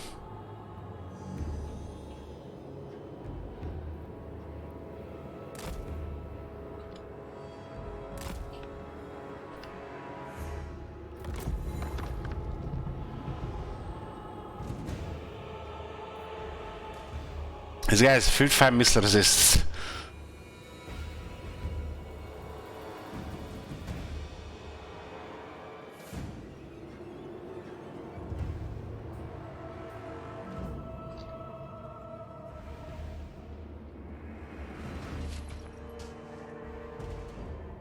Does look like a magical flaming weapon, but nothing here about it.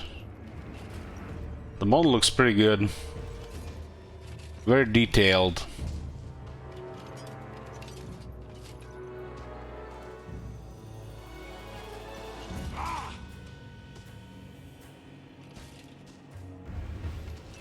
This is not even on the highest quality settings. There's slightly higher I can put, but doesn't do much if you zoomed in though.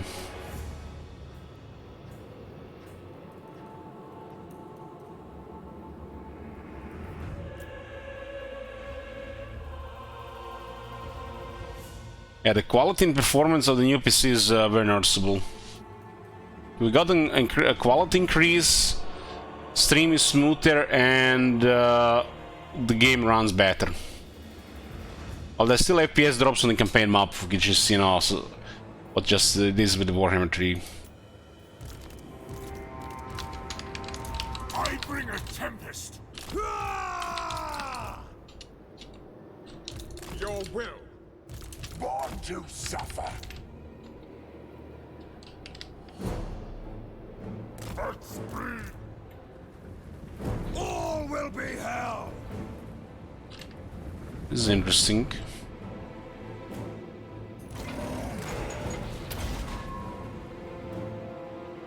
The new hardware has a better encoder for streaming.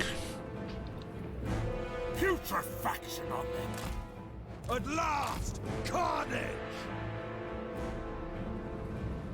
PC Express 5, I think so, yeah.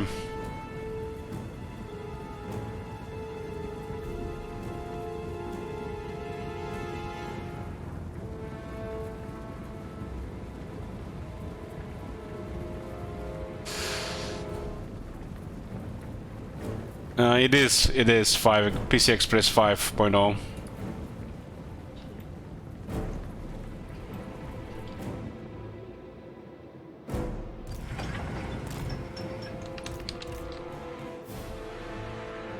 The only thing I don't have from the new stuff is DDR5 on the RAM. I went with DDR4. But it's like 20% faster than the previous one. Chaos comes.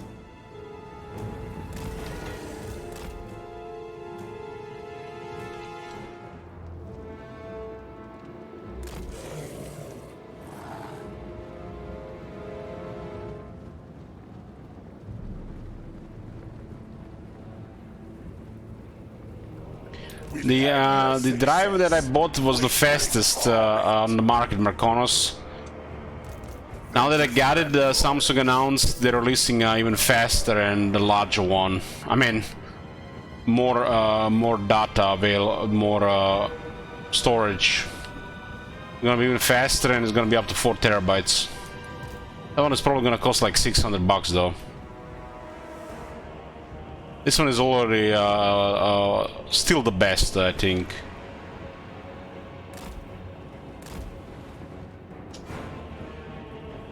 Transgression and submission. It sates our craving. Guided by chaos. Chaos chariot.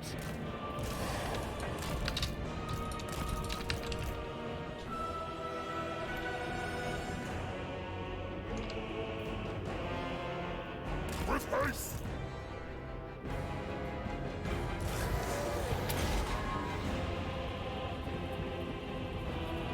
Hell Scourge! Chaos Chariot! Chaos Sorcerer! Moving! Move fast! The weak must die! Chaos Chariot!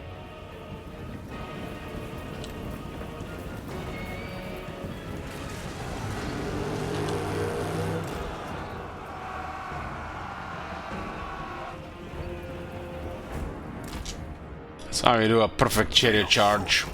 For Slaane's pleasure. Willing slaves. It will be gratifying. Seas of blood. Charge incoming. Kind of tougher if they're not if they're moving around. The swords are so weak to chariots attacks. Warriors of Slaanesh! I wield forces from the god of magic.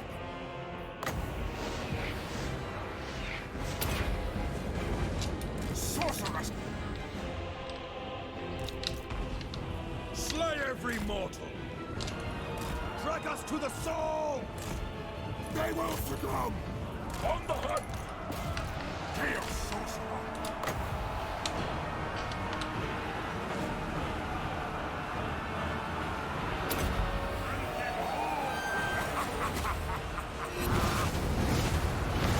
All shall die! Decadent!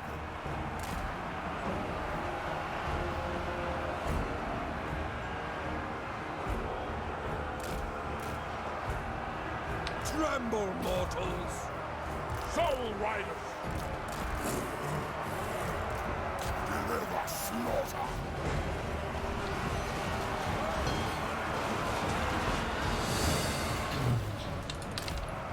Marauders of Slaanesh delectable! You're not on this side at all, they're all on the same side. Ravage them! Oh, it's nice when you have 2 spells, more pressure. Pursuing torment! To the next victory!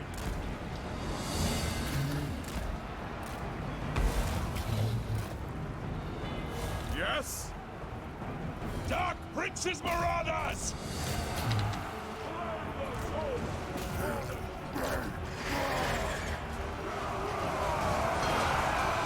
Chaos Sorcerer!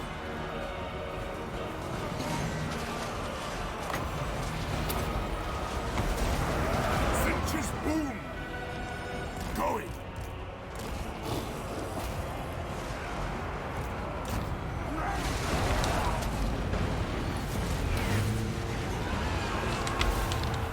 Tremble, mortals!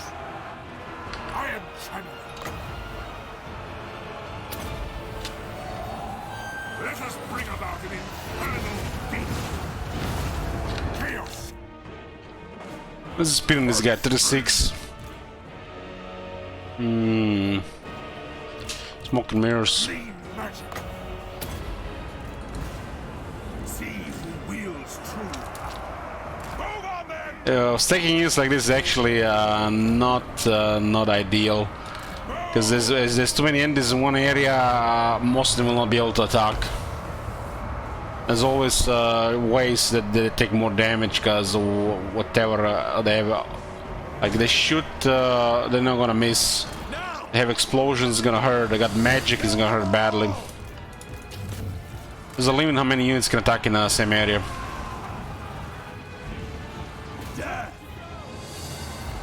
Sometimes, you know, selecting like a whole group and sending attack, you know, it seems like the most convenient thing to do. But it's not good. Sometimes it looks good when it's like a bunch of monsters infantry.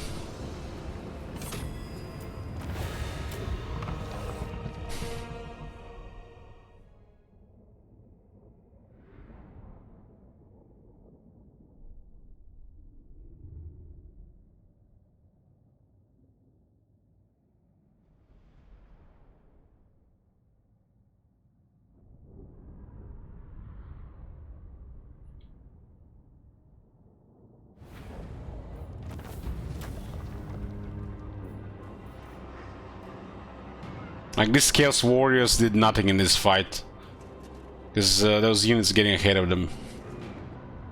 Like the Hell Cannon, like what the hell is the Hell Cannon doing in this fight?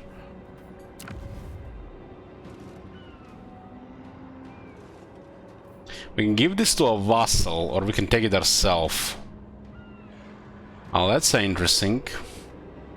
Let's see what happens if we take it ourselves. Just, you know, for science.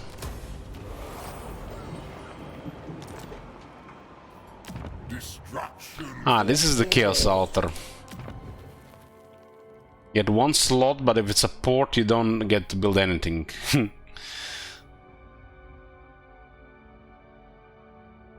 The garrison is very poor.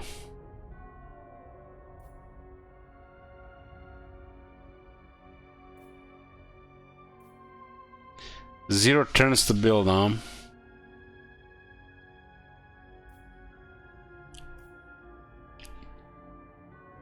This is not bad.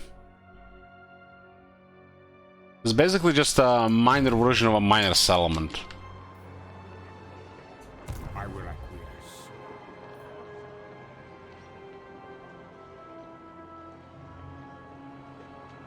The gods direct me.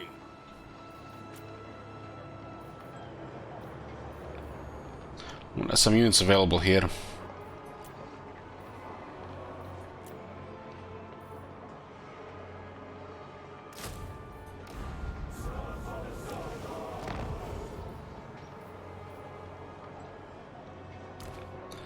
The Seeker Chariots don't upgrade to anything, huh?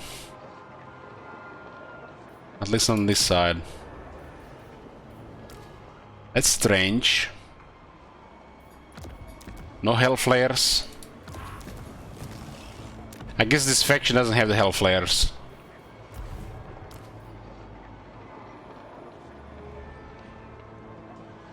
Demons don't upgrade. The Solar Flares are really good. I like basically a little version of the Seeker Chariot. This would be a little bit too much if they had the X there as well.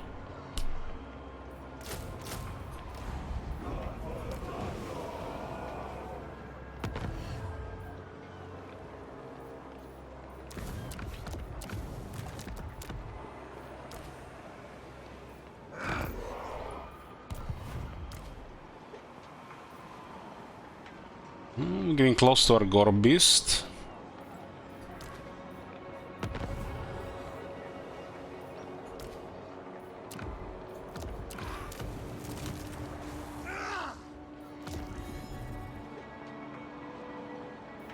That unit is such strange for Nurgle.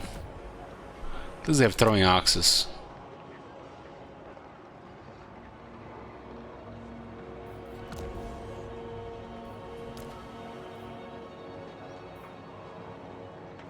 This is how we get more Chaos Chariots.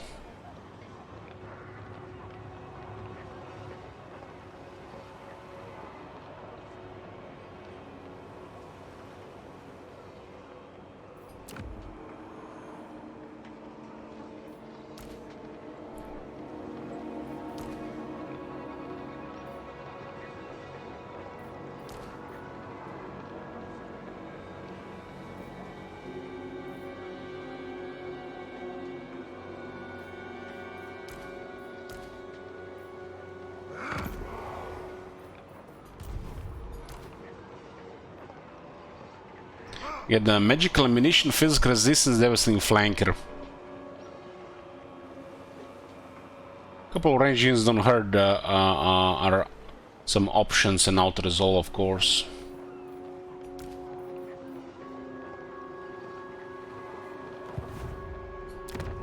There's 19 units there. They will be dominated.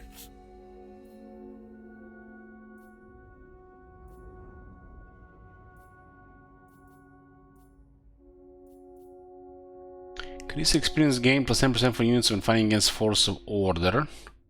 And it's souls gain from battles plus 10% and soul gains from battles plus 15%.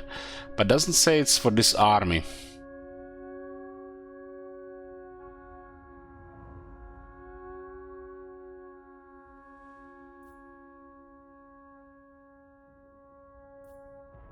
Like Nurgle has that final skill that grants +1 to the whole faction, how it works.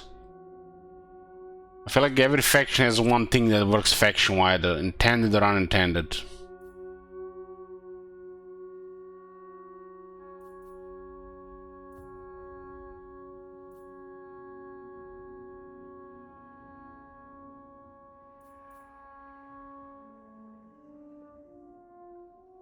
This one is really bad.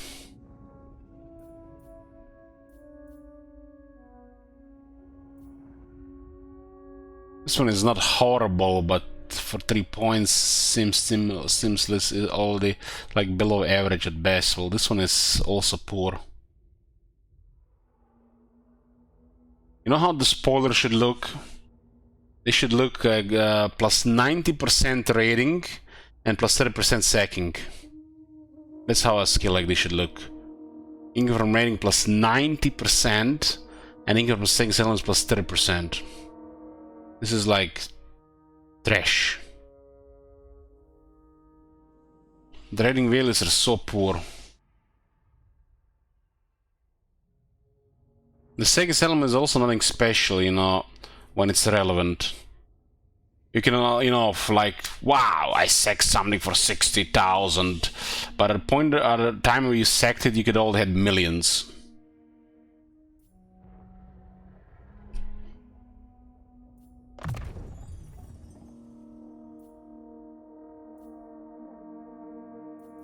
Looks like Blazed by Evil and Chaos Unchained is the reason to go here. The fatted Gallipot as well. I guess 1 point here is not bad here. This one is okay.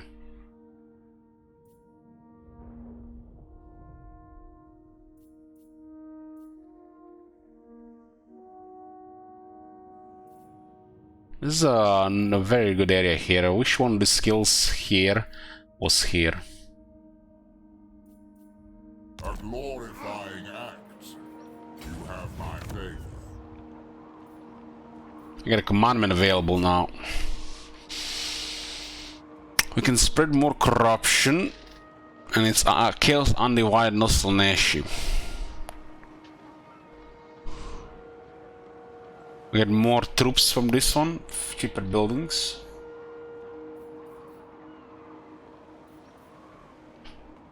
This one is interesting. Look how much this one has. It almost looks like 2 commandments in one. They come to the wrong place.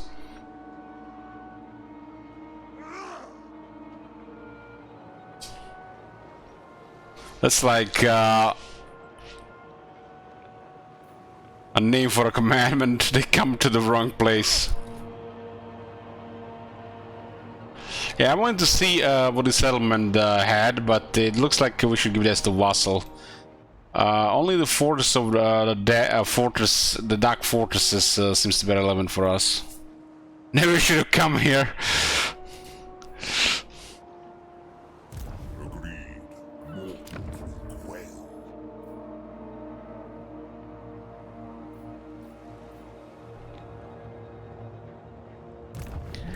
Never should have come here. Always ready for a headbutting contest.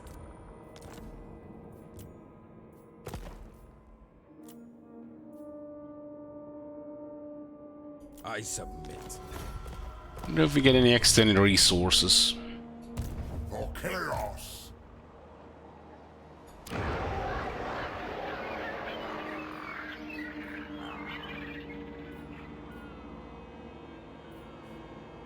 Was this available this turn? What the? Supposed to be on turn 5. Set 4 turns. We lost population here, huh?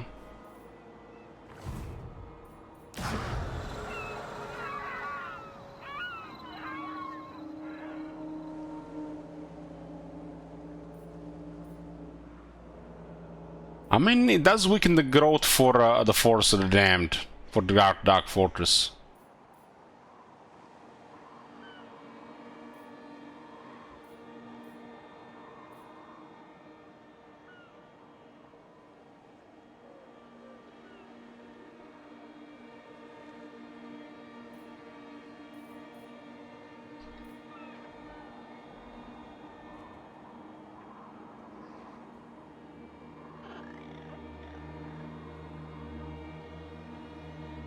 Well, slash corruption is spreading. Right, McConnell.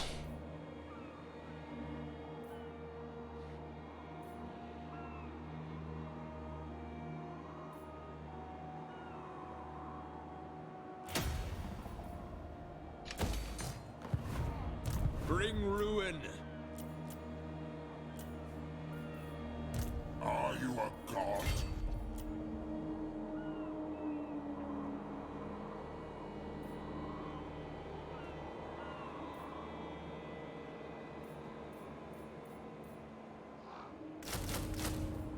Destruction for all.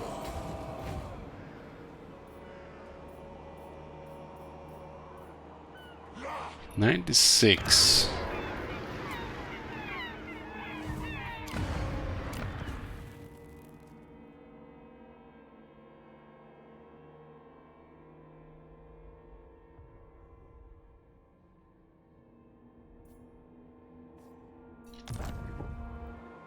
Ready.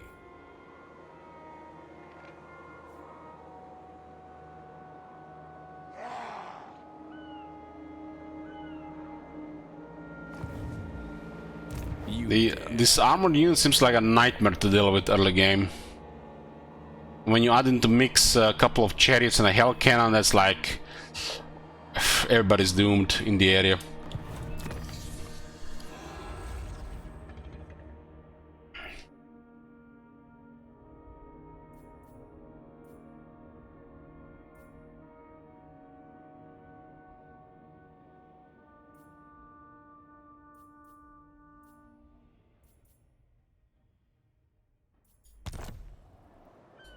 Avert your eyes.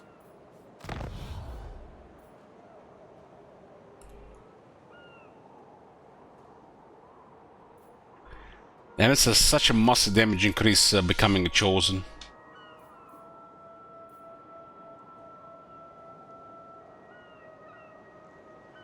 This is a faster way to unlock the Chaos Knights and the Chosen.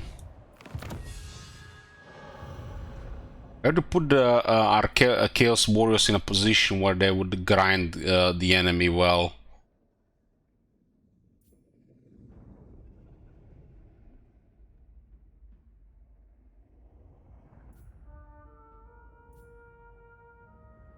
Is the mistake that Hell Scourges have 0 AP? Well, it's either a bug that they introduced 3 units in the game and the 4th unit has not 0 AP, that the Hell Scourges have 0 AP on the infantry, or it's developers are feeling brave with you know, doing shit like this, or not offering more weapon strength or another ability. Because the Chosen with the swords are already tanky enough that the Hell Scourges don't really matter. Or the Chaos Warriors or the Marauders.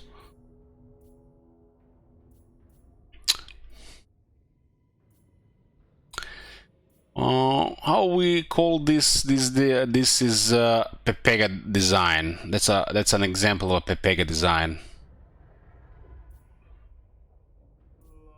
Very special developer working at company. Very special.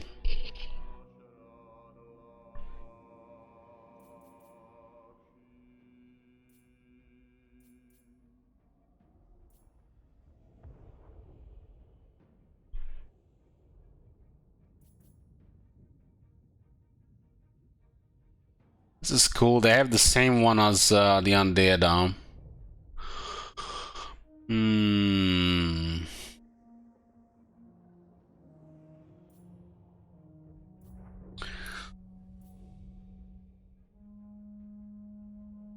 Undivided Chosen get perfect vigor. All authority plus 1. All authority plus 1 all armies.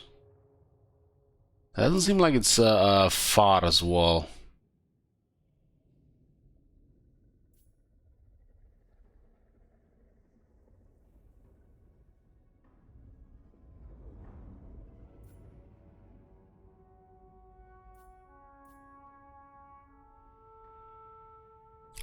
More armor for the armored Chaos Warriors.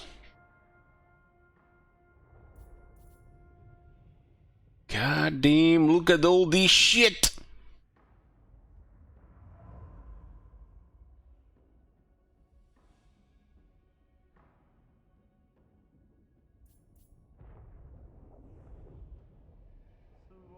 Somebody even put a realistic rank here, rank 4 here.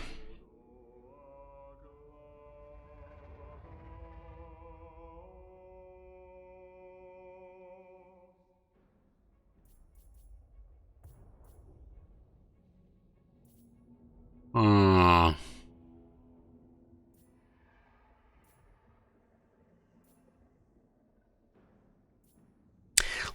is not really relevant right now.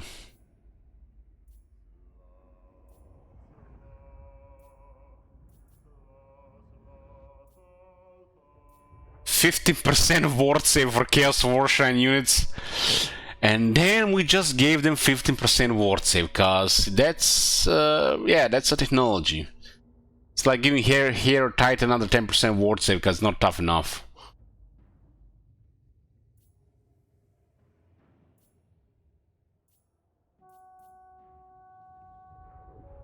I know, feels like there's a lot here, but mostly it doesn't do much.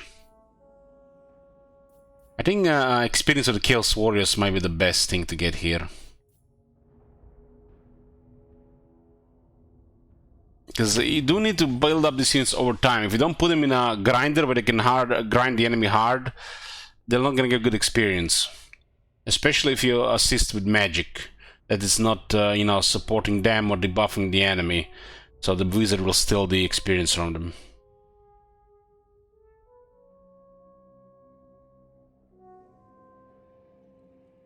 Well, my thoughts on the allegiance system so far, it looks like it's a good core system. Just needs a lot of work. And as you can see with the Immortal Empires compared to the Realm of Chaos, they, you know, extended it again. I expect this to see even more work over the years.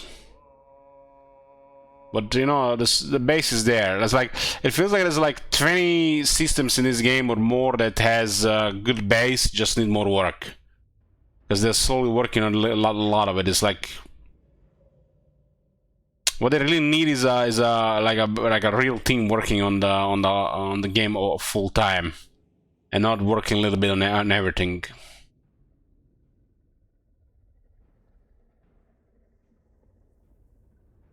Dark rites must be performed with the chosen are to rise among the ranks of ruin. Lock Warband object chosen, unit experience gain plus 10% for Chaos Wars. I guess we'll get the Chaos Wars more experience. Excellent. I am Slanesh's scion.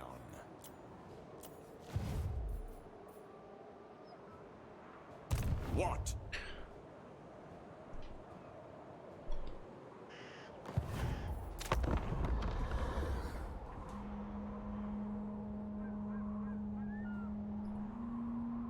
All the performance is really good, and it looks like the system is stable. Just need to optimize the fan cooling and the noise curve. Okay, boys, we're gonna save it here. I'm gonna save it here. This is gonna be it for part 1. We're gonna be playing this campaign. We might experience some of the ultimate crisis, but I don't really expect to go ultimate victory this one. Most likely gonna go for just short or a little bit further into long, or in between. Thank you for watching, and see ya next time. Good night.